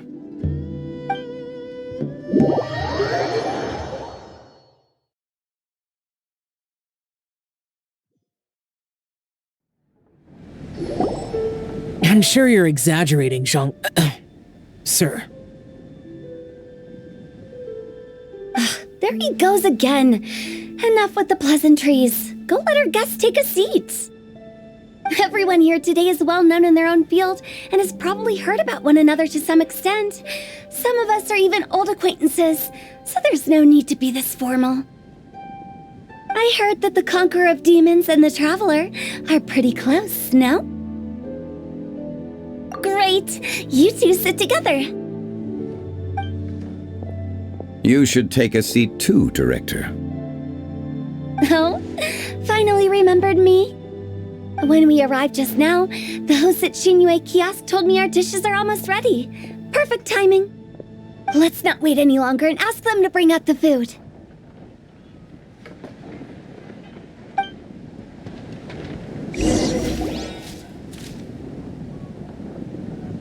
Paimon would have never guessed the person who Tao went to fetch was Xiao. Oh, that's also the first I've heard of the Traveler and Paimon being friends with the Conqueror of Demons. You know Xiao Chu? Knowing is a bit of an overstatement. I've always looked up to him. You might not know this, Paimon, but we exorcists have worked in close collaboration with the Conqueror of Demons for many generations, dispelling evil together, both in the open and from the shadows. Hard to imagine that thanks to Hu Tao, I've finally gotten the chance to meet him. Conqueror of Demons, I'm honored to make your acquaintance. Likewise. It is a great honor indeed to have a chance to meet the legendary Conqueror of Demons. Changyun has brought that name up quite a few times in the past. I remember you mentioning wanting him to understand the importance of exorcists. We know each other too. He helped try my dishes during the Masterful Chef's cook-off. I didn't think we'd have the chance to meet again. Happy Lantern Rite. No anecdote, however, compares to meeting you in person. I'm Xingqiu, Shangling and Changyun's friend. The pleasure is all mine.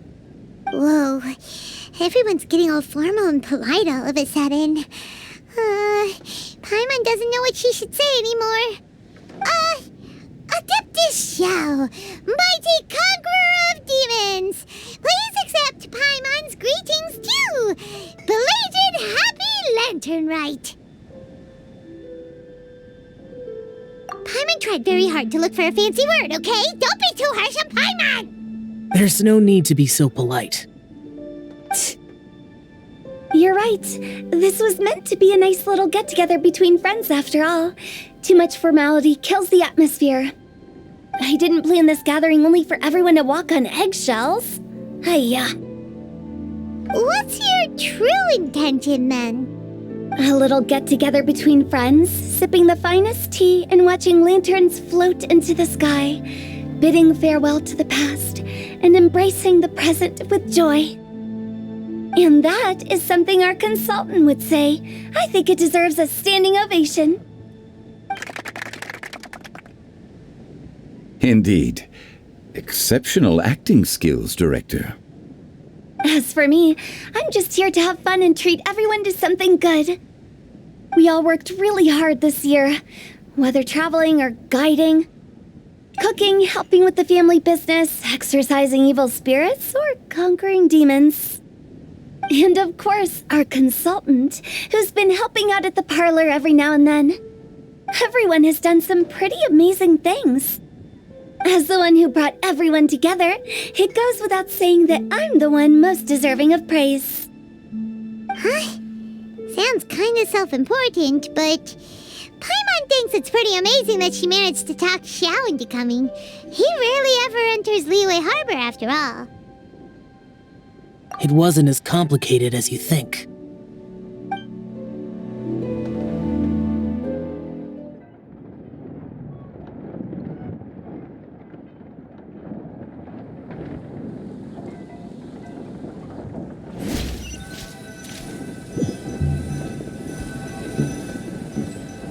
Okay, gotcha. Thanks, boss lady. It's not boss lady, just boss. And there she goes. What a lively girl. Conqueror of demons, Adeptus Xiao. Guardian of Wangshu Inn, hero of Dihua Marsh. I know you're there.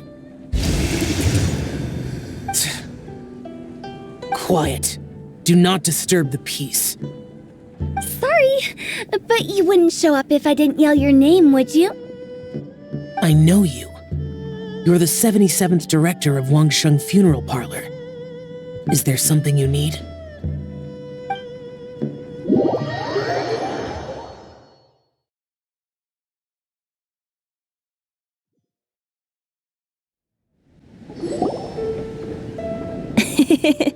That does sound like one of Hu Tao's antics. Did the Conqueror of Demons agree to come so that Hu Tao would stop pestering him? There might be other reasons. Smart guess. Huh? There's more to it? It gets pretty boring from here on. I talked about the funeral parlor's past relationships with the guardian yakshas. You know, just to be sociable. In the time of the Archon War, disputes were frequent, and disaster overtook the land. Humans couldn't escape from the torment of the plague, nor the Adepti vanquished the demons. The Millelith fought valiantly, and Wangsheng Funeral Parlor was responsible for purifying the diseased and sending off the spirits of the dead. That is how the border between life and death was maintained during the war. And it effectively prevented further incidents from happening. That's right. 1 point for the consultant. But despite our deep-rooted connection, it still took me quite a while to actually convince him. You know him pretty well, huh? This matter is out of my control, so I need to be cautious. True, but I've kept that in mind too. That's why everyone here today is in one way or another acquainted with elemental power. Besides, it'll only be for a short while as we dine together. There won't be any lasting consequences. But I didn't expect there to be so many people. There's no need to worry, Conqueror of Demons. We're not feeling anything unusual so far. Our young exorcist over here is protected by his pure yang energy, so he's probably the most resilient. That's not the same. And did you just toss your carrots into my bowl? Hey, don't look away. Huh? What? I'm siding with Chongyun. I saw that too. You're lucky Guoba isn't here today. He hates seeing people being picky with their food. If he'd seen that, he'd definitely make you eat all your carrots. Huh? Guoba would do that? Is he that uncompromising? But now that I think of it, Xiangling told me that Guoba used to be the stove god. It sounds like you've heard the rumors.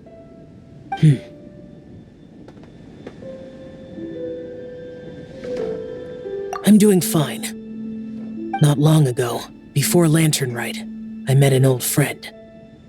Thanks to his help, things have been a lot more stable than before. You should know him. He's...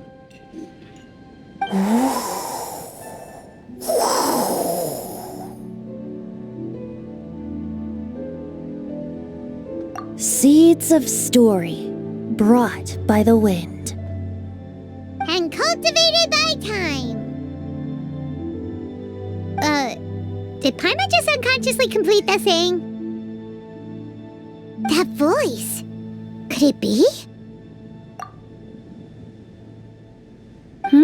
If I'm not mistaken, there's someone knocking at the door. Don't just sit there, Zhongli. Go welcome our guest in. No such need. I'm coming in.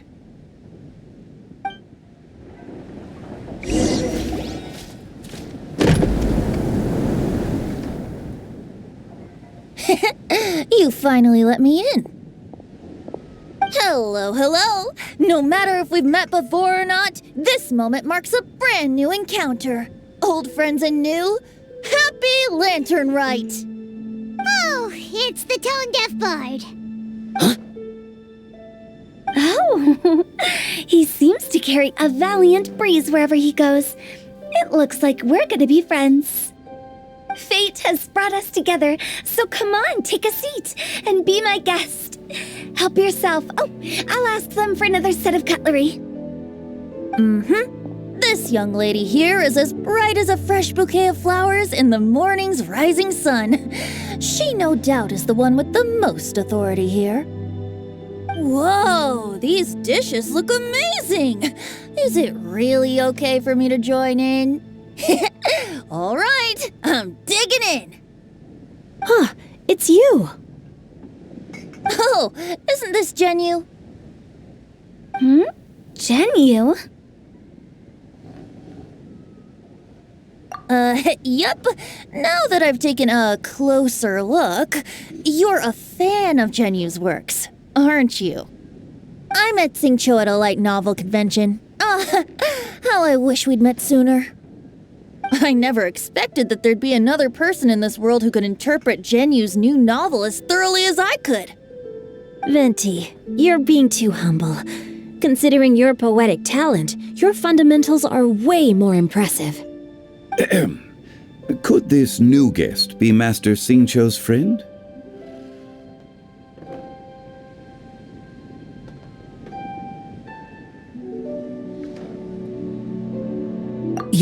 Yes. Monsters become more active than usual as we get closer to Lantern Rite. I was patrolling Dihua Marsh a few days ago, when I happened to run into this... You've already forgotten? I'm a bard, remember? And bards go around singing wherever they like. Oh, right. And this bard was performing in Dihua Marsh. It was a moving melody, and it made me feel relaxed and at ease. I couldn't help but stay and listen. Thank you for your patronage. I understand now, too. I'm Zhongli, currently working at the Wangsheng Funeral Parlor. It's a pleasure to meet you, new friend. And I'm his boss. Oh, and if there's anything unsatisfactory, let me know anytime. That's very considerate of you. Oh? No wonder. Only a boss as savvy and reliable as you would be able to hire such an impressive consultant. Oh, you're too nice, Venti. Not to brag, but our consultant truly is impressive. His knowledge extends across the stars and the land, and there's nothing throughout history that he doesn't know. From the sophisticated way he speaks, it's hard not to suspect that he could very well be an adeptus in disguise.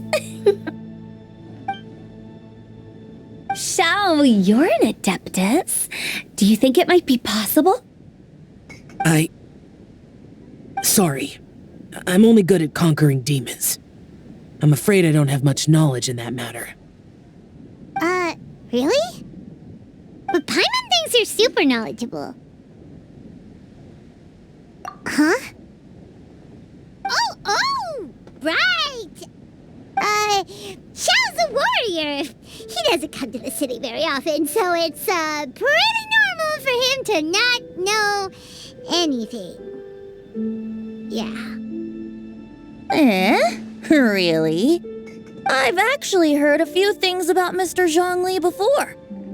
The guests in the tavern talked about this refined and courteous man who, instead of having wine at Mondstadt's finest tavern, ordered a cup of hot tea with the most complex name. Now that you mention it, I seem to recall that there indeed is a musician like yourself in Mondstadt. I've heard that he's elegant and amiable, his works witty and vibrant. It's no overstatement to regard him as the best bard in Mondstadt. Now you're making me embarrassed. I would say that Mondstadt's poetry is a little run-of-the-mill sometimes. There's one I heard a while back that went, "The old house is renewed, welcoming the spring breeze, awakening old memories." The meaning's there, but the word choices are unimaginative, and there's a distinct lack of literary flair. I think so too. The composition needs a little jazzing up. If I were to give it a go, I'd make it an old melon on a vine, a new flower that grows fine. Oh, good one! It feels unique and has a nice ring to it. You have great taste, Venti. I was right about you. Let's shake hands. Of course, of course.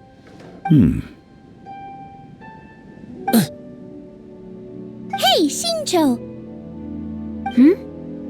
Mind lending me a few books when we get back? Pick out some well-written ones. I don't know if it's my own lack of literary knowledge, but I couldn't tell the difference between those two. I don't think it's your fault. Chongyun's right. It's not our fault.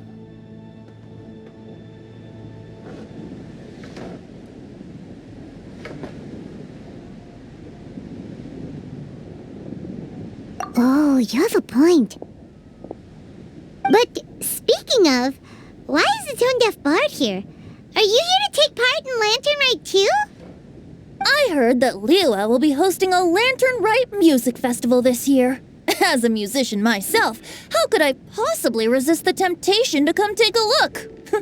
Or listen. Getting to know other musical styles is essential to sparking inspiration, don't you think? As for the Fontaine friend who hosted the festival, I saw him near Stone Gate the other day. The Iridescence tour has finally been held successfully for once, so I had to congratulate him. Don't think anything of it. By the way, I was watching as you entered Shinyue Kiosk, but no one seemed to notice me. Should I say that it's because I'm an expert in hiding, or that a certain someone deliberately ignored the sound of the wind? Whenever Lantern Rite comes around, Liua Harbor becomes bustling with activity. People are all busy watching the lanterns and strolling around the shops, and they might just go travel somewhere on a whim. It is rather difficult to predict another's whereabouts. The festival is in full swing and proceeding smoothly, and we're all gathered here with friends, new and old. This is no doubt a wonderful occasion worth celebrating. To come together with all of you at the beginning of the year, one can't help but be filled with joy. In a moment like this, I propose we raise a glass together. In my case, tea in lieu of wine.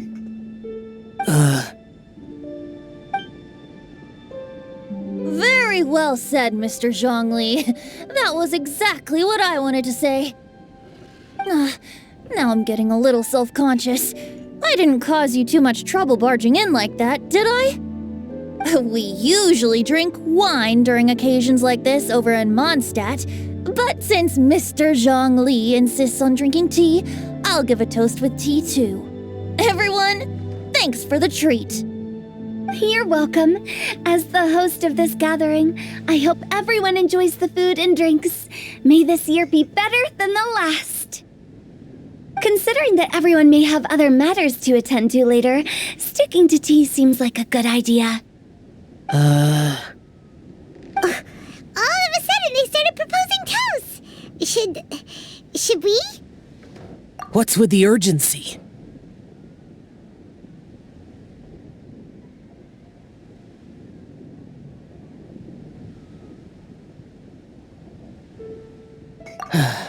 Sure.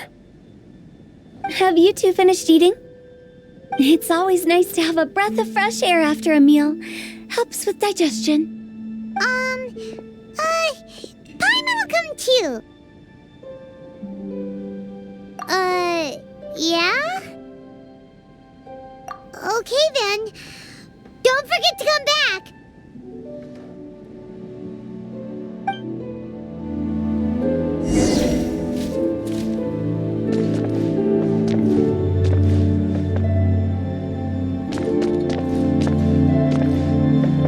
It seems like our new friend is an expert in wine. I deserve no such praise. I only drink for fun. It's nothing compared to your expertise.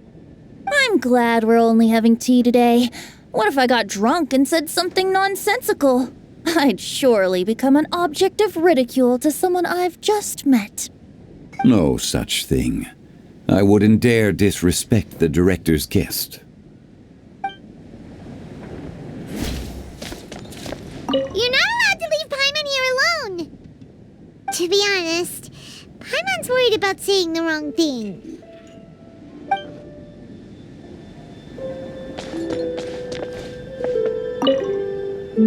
Did you talk about anything interesting before we started the meal? Anything fun I missed out on? Oh, we were talking about cooking. Mr. Zhongli told us that he went on a trip to Qiaoyang Village the other day and got a hold of some uncommon ingredients. Tea seed oil and sesame oil. He suggested I try using those in my new dishes. Oh, no wonder he left his post for so long that day. Those ingredients would be difficult for anyone else to find. I guess I'll need his help next time as well.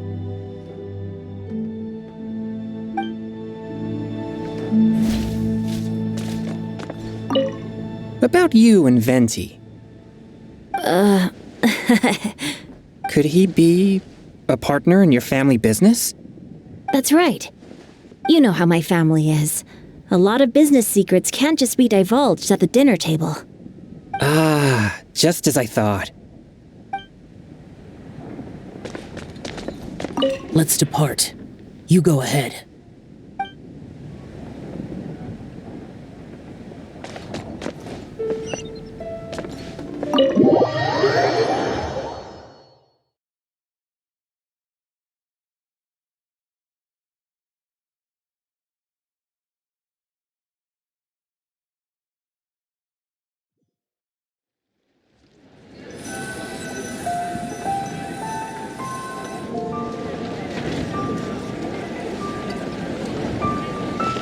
Are you all right?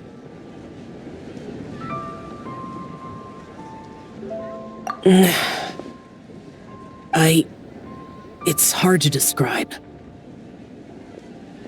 It's not that. There were those among the Adepti who loved gatherings and idle chit-chat. Sometimes they would call up a few others for a drink. Even I got dragged along to their gatherings many times.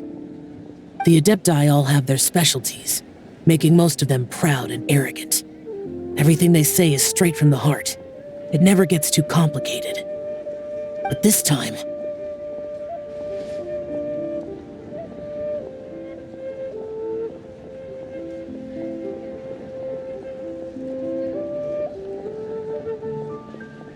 That's not what I meant. Or perhaps I should say Rex Lapis is really good at adapting to human life. You could say that he actually enjoys doing so. And that's something I might never be able to do.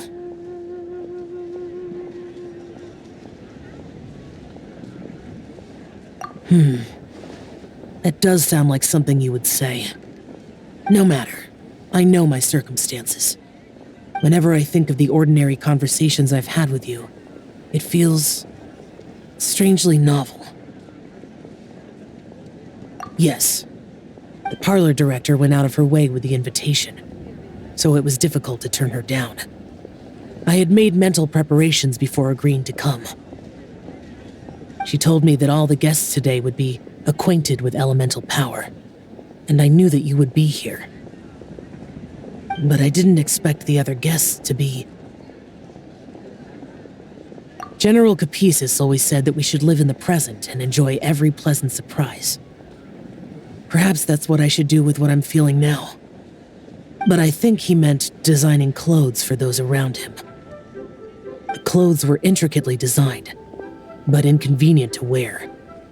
Brother Bosacius never tried to hide his distaste in front of him. Rex Lapis did like his designs and even collected quite a few. The outfit he wears now was also designed by General Capisis himself. I never saw him wear this during the war. I didn't expect him to start wearing it later. Oh, here you are. I'm not intruding, right? You're not. What is it? Hu Tao saw that everyone's done eating and asked the staff to bring out the desserts. Paimon got so anxious that you weren't back yet that she scarfed down her dessert without the usual slurping and munching.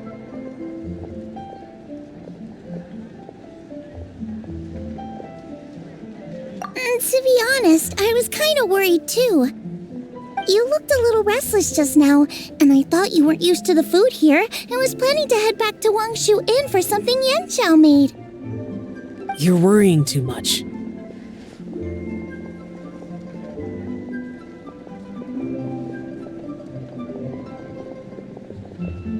Why would I? Anyway, let's head back. Please wait! There's another reason why I came looking for you. Here, take these. I brought them for you. Almond tofu?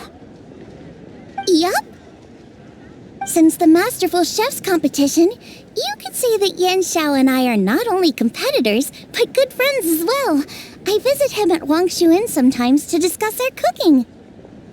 I heard him say that the esteemed guest on the roof loves nothing more than a good plate of almond tofu, so I learned a thing or two about the dish from him.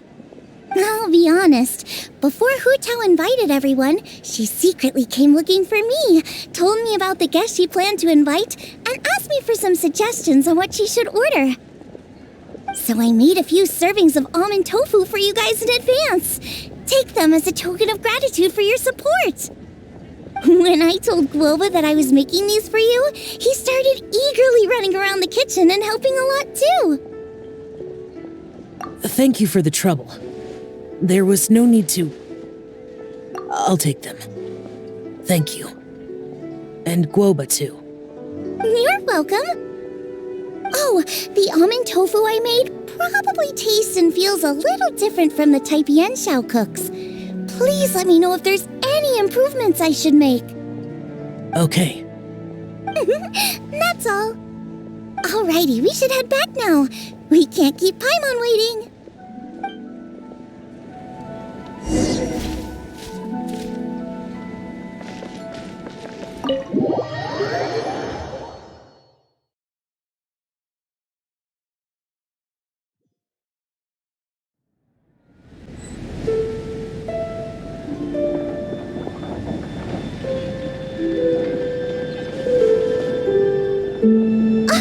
You're finally done whispering secrets to each other? So much for promising Paimon you'll be back soon.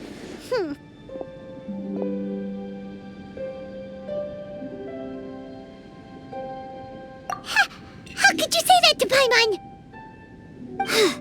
In that case, besides having no sense of time, Paimon will let you know what having no sense of fullness looks like. Your dessert is all Paimon's.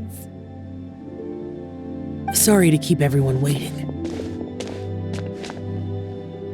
No worries, we're all just chatting here. There's no serious business to take care of.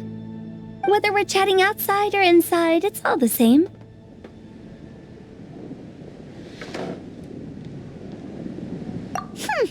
Paimon's too busy eating to talk to you. But even though we're all well acquainted by now, I think this festive gathering deserves something ceremonious. Oh? Is this some local custom? Nope. This is something I made up so that good luck will be on our side, that's all. Spontaneity is the best choice to make here. Let's use this incense burner on the table. It's been lit for so long now that the incense is running out. I'll leave refilling and lighting the incense to the most distinguished guest among us all. Lighting the incense will signify continuous growth and prosperity in all our endeavors in the new year. I see. Perfect symbolism, as expected of Hu Tao. And speaking of the most distinguished guest here today, I'm sure we all agree that it's Mr. Zhongli. I'm not very familiar with the details of his past deeds, but chatting with him has been a real eye-opener, even for a bard who has traveled all across the world. If knowledge were a form of power, one could even say that you're a wielder of unlimited strength. But when it comes to having a way with words, the notable bard is certainly one cut above the rest. I just happen to have a good memory. It is such an unexceptional skill, yet you made it sound like an unparalleled talent. I am truly impressed. Since we all get to nominate someone...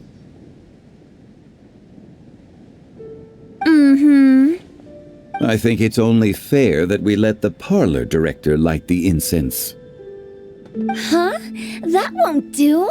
Don't flatter me just because I'm your boss. We are looking for the most distinguished guest here. As the host, I shouldn't be involved in this discussion at all. Now that we've enjoyed this table full of delicacies, how about we let our one and only chef here do the honors? Is this really the way this works? I didn't cook any of these dishes. It's not a big deal. Just look at her! Xiangling, the disciple of an adeptus, the stove god's best companion, the winner of the Masterful Chef's competition. The only heir of the famous One Mean restaurant. A good old friend of mine. There's no better choice. Why does Paimon feel like we're back at square one again? Please stop! You're making me embarrassed! If we're looking for a distinguished guest, surely the second son of the Feiyun Commerce Guild counts. It's one of the largest commerce guilds in Liyue Harbor. Huh? Don't get me involved in this. Ooh, not a bad choice. With the Commerce Guild's young master lighting the incense, we're all sure to make a huge sum of mora in the new year. That's not how it works. Making a fortune is indeed a fine wish, but it's of lesser importance than good health and happiness, which means we should choose Chongyun, the skilled exorcist who keeps everyone's home safe from evil spirits. Huh? Now you're nominating me? I can't be the one when we have the Conqueror of Demons right here. Adeptus Shao has the most seniority among everyone here today. We should... I refuse. I am most certainly not the most distinguished guest here. You should all be able to make the right judgment based on your observations. One person here is well acquainted with everyone else.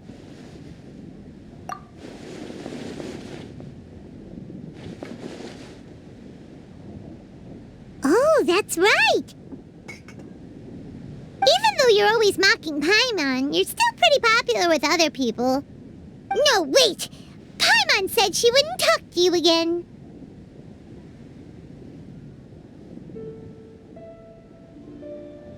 Huh? Who else is there? Huh? Huh? Does that mean Paimon's the most distinguished guest? Oh, well, that was unexpected! I agree. Paimon's just the one we need. Without a friend constantly by your side, a long journey would become dreadfully lonesome. But once you have someone there to brighten up the atmosphere, everything along the way will become lively and vibrant too. Ah. The traveler has traversed many nations and left behind a great deal of fascinating stories. But without Paimon, they would have become quite monotonous. Paimon plays an indispensable role in making your journey a happy and smooth one. You guys, Paimon's not used to being praised like that. Those were genuine compliments, right? Thank you. You made Paimon wait for a long time, but Paimon's not mad anymore. Don't take everything to heart, Paimon. Friends tease each other all the time. That is indeed true. That means Paimon is as important to the traveler as Guoba is to me. Looks like we've come to an agreement. Any objections before we proceed? I trust the traveler's judgment. Then Paimon it is. And now, the world's most excellent traveler's greatest companion, guide, and friend, Paimon, will be refilling and lighting the incense for us. Here you go. Take the match and don't burn yourself. But if things go really wrong, here's the 2-for-1 coupon.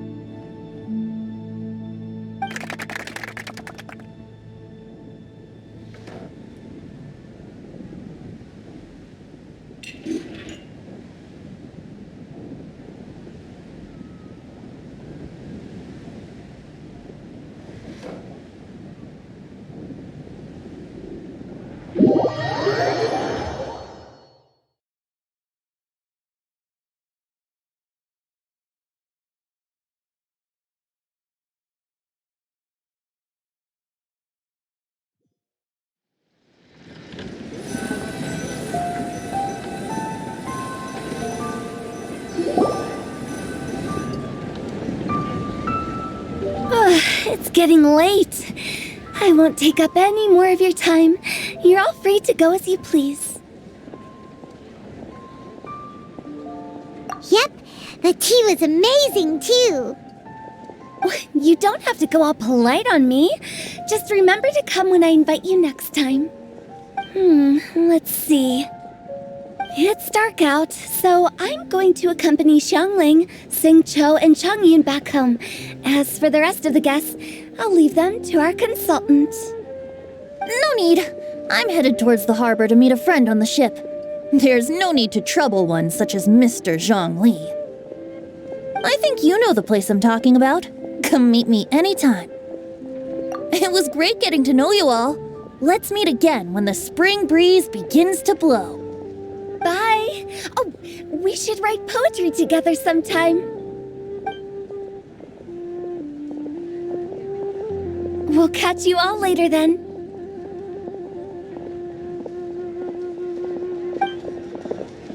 Don't forget to return to the parlor later. There's something I need you to do. Understood. See you later. Well then. Rex Lapis. Just Zhongli will do. I live as a mortal in Liu Harbor now. I am just one among many who begin work at sunrise and retire to rest at sundown. If we were to consider status and seniority as Zhongli, I should be respectfully referring to you as Adeptus Shao. Heaven forbid.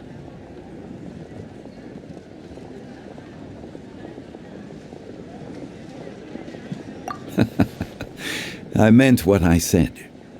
I heard that during the Lantern Rite Music Festival you conferred with Streetward Rambler and Cloud Retainer. I take it as you've gained a lot more knowledge about the past? The same truth will sound different coming from different people.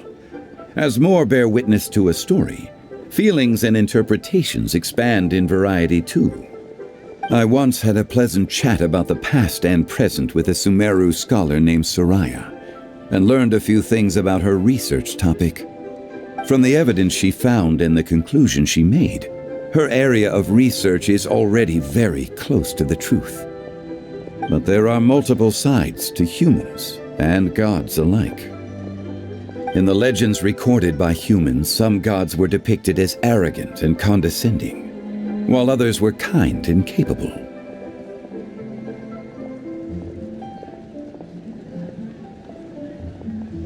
But whether to me, Streetward Rambler, Cloud Retainer, or younger adepti such as Shao and Ganyu, those adepti and gods that may seem extraordinary to humans are something more akin to close companions.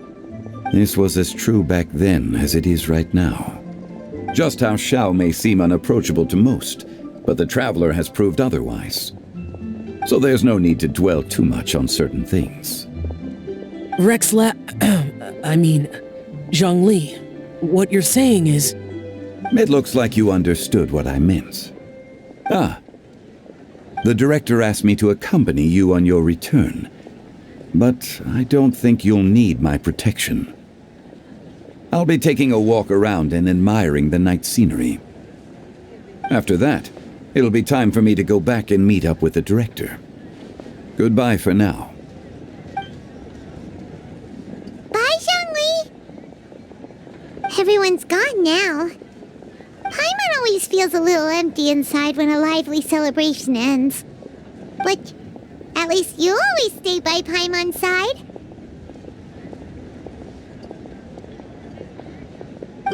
No. Paimon got it mixed up. Paimon, the best and most distinguished travel guide, will always stay by your side, traveler.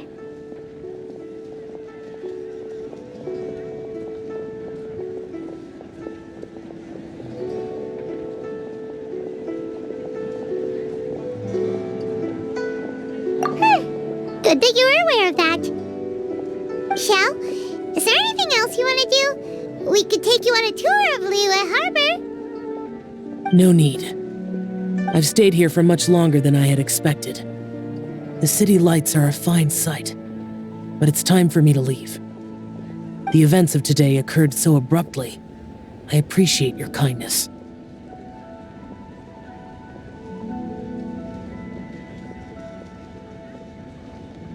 Okay. I'll see you next time then.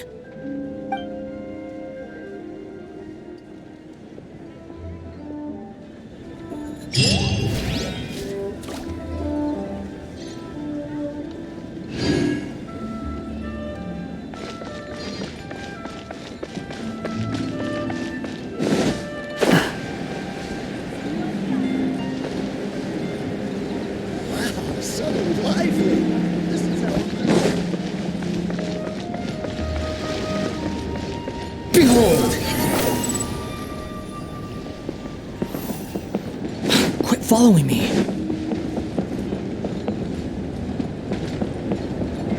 The wind rises.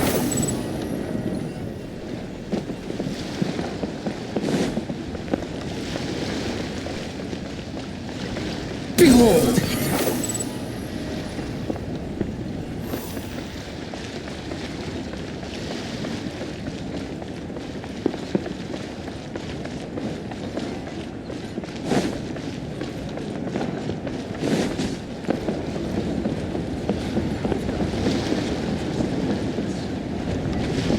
Magnificent!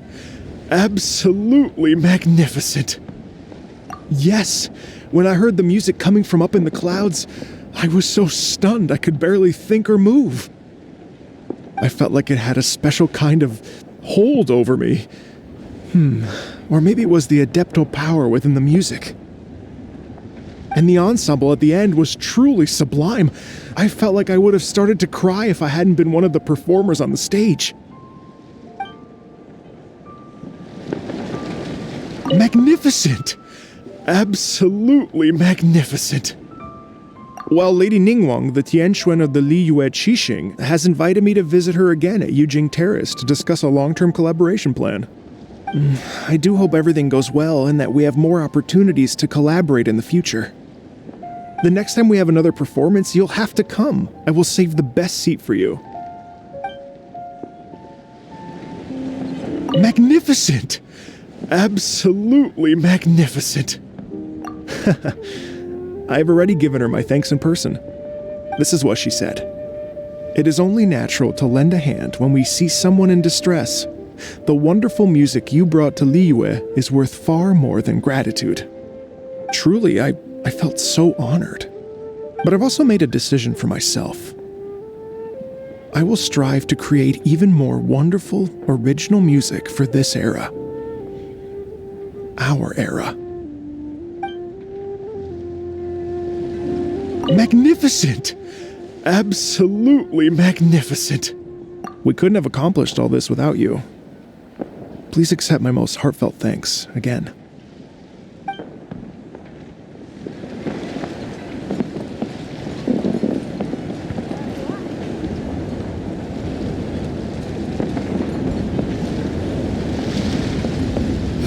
Search for it.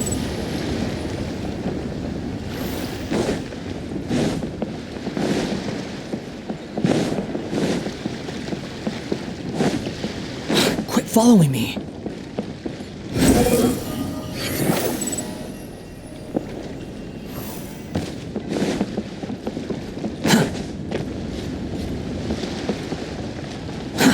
Too slow.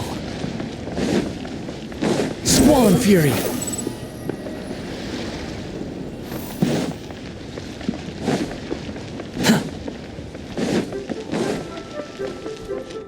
The wind rises.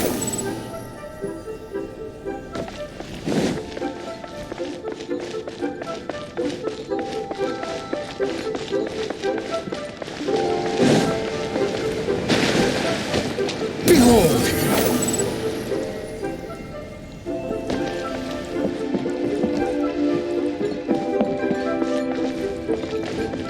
The wind rises.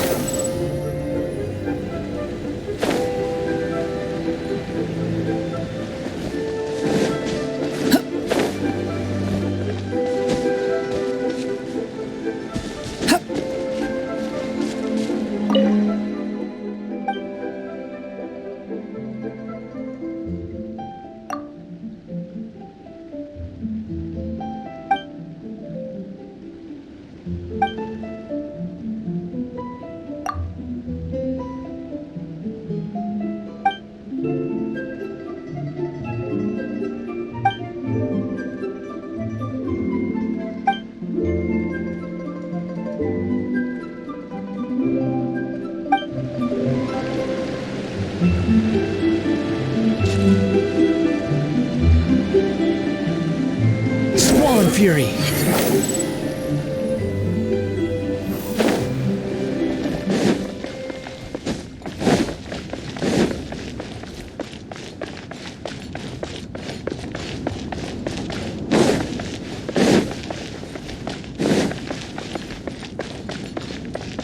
Quit following me. Too slow.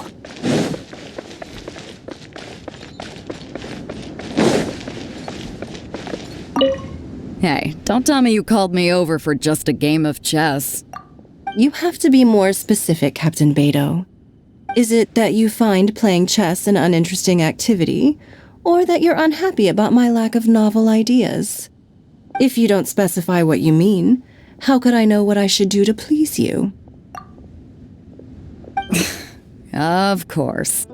I make a single remark and you reply with a full-blown lecture. Maybe we should deal with all official affairs publicly in the future. It might just make things easier. I'd be perfectly happy with that. I'm just worried that Captain Beto's business might be negatively affected. Don't give me that. That woman from Yenshang Tea House sometimes comes aboard to ask for information. She requested the fleet to import some goods, but how could I not know who she's actually working for? Oh, you sure know a lot, Captain Beto. How about I ask her to come over? Or maybe we go straight to her tea house. With one more person around, we'll be able to have some variety in our chess games. I hope that would be less of a bore to you. So, we're still gonna play chess after all.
The wind rises.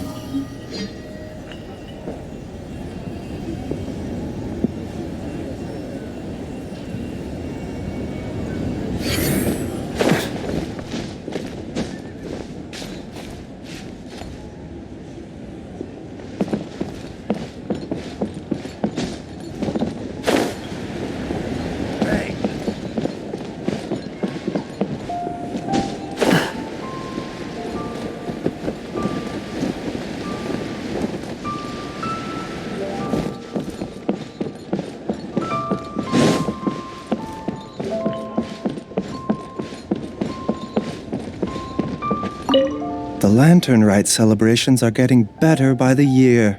Such wonderful music. Dr. Baiju, I've brought the herbs. Who are they for? The singers. Performing at a music festival is very demanding. Using these herbs in good time will protect their voices from damage. Oh, that's why you were preparing them all night. I dared not neglect the Yuheng's request. Her messenger was quite insistent that it should take top priority. Let me double check again. This one is for...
Following me.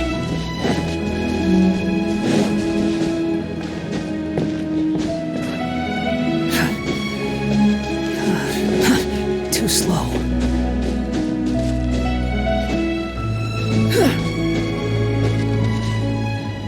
Squall and Fury.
Rises.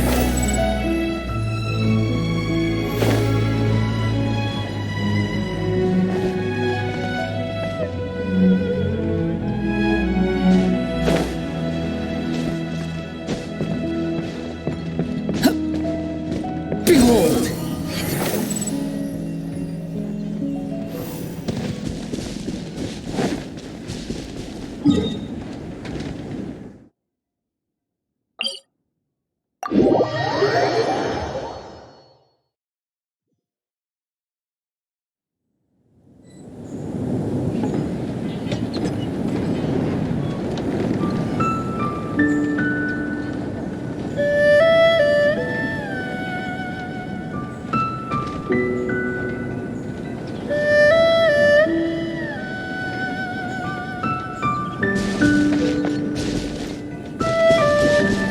rises.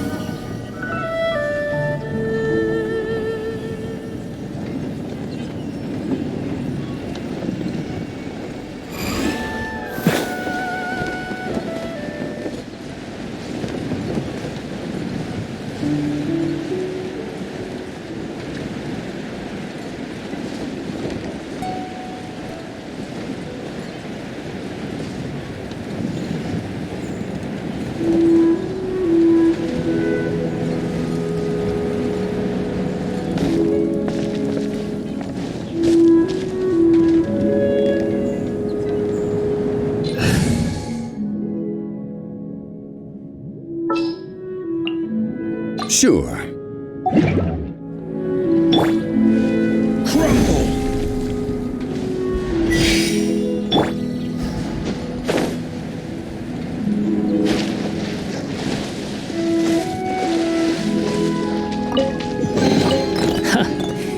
You even want this?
There's no such thing as pure freedom in this world. Even the wind cannot blow on forever. Behold!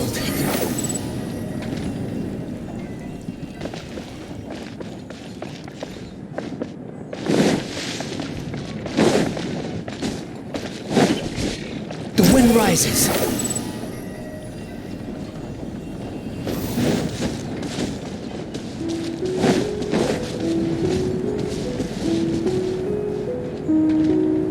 Behold!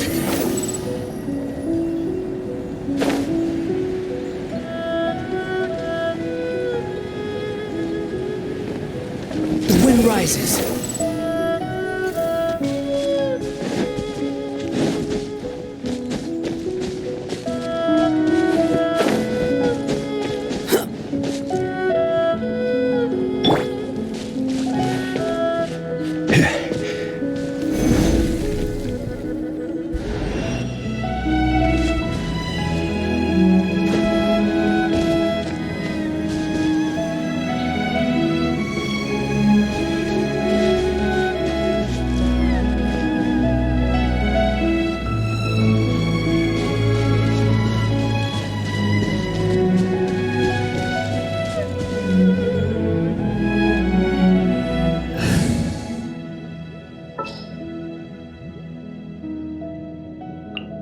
I won't hold you back.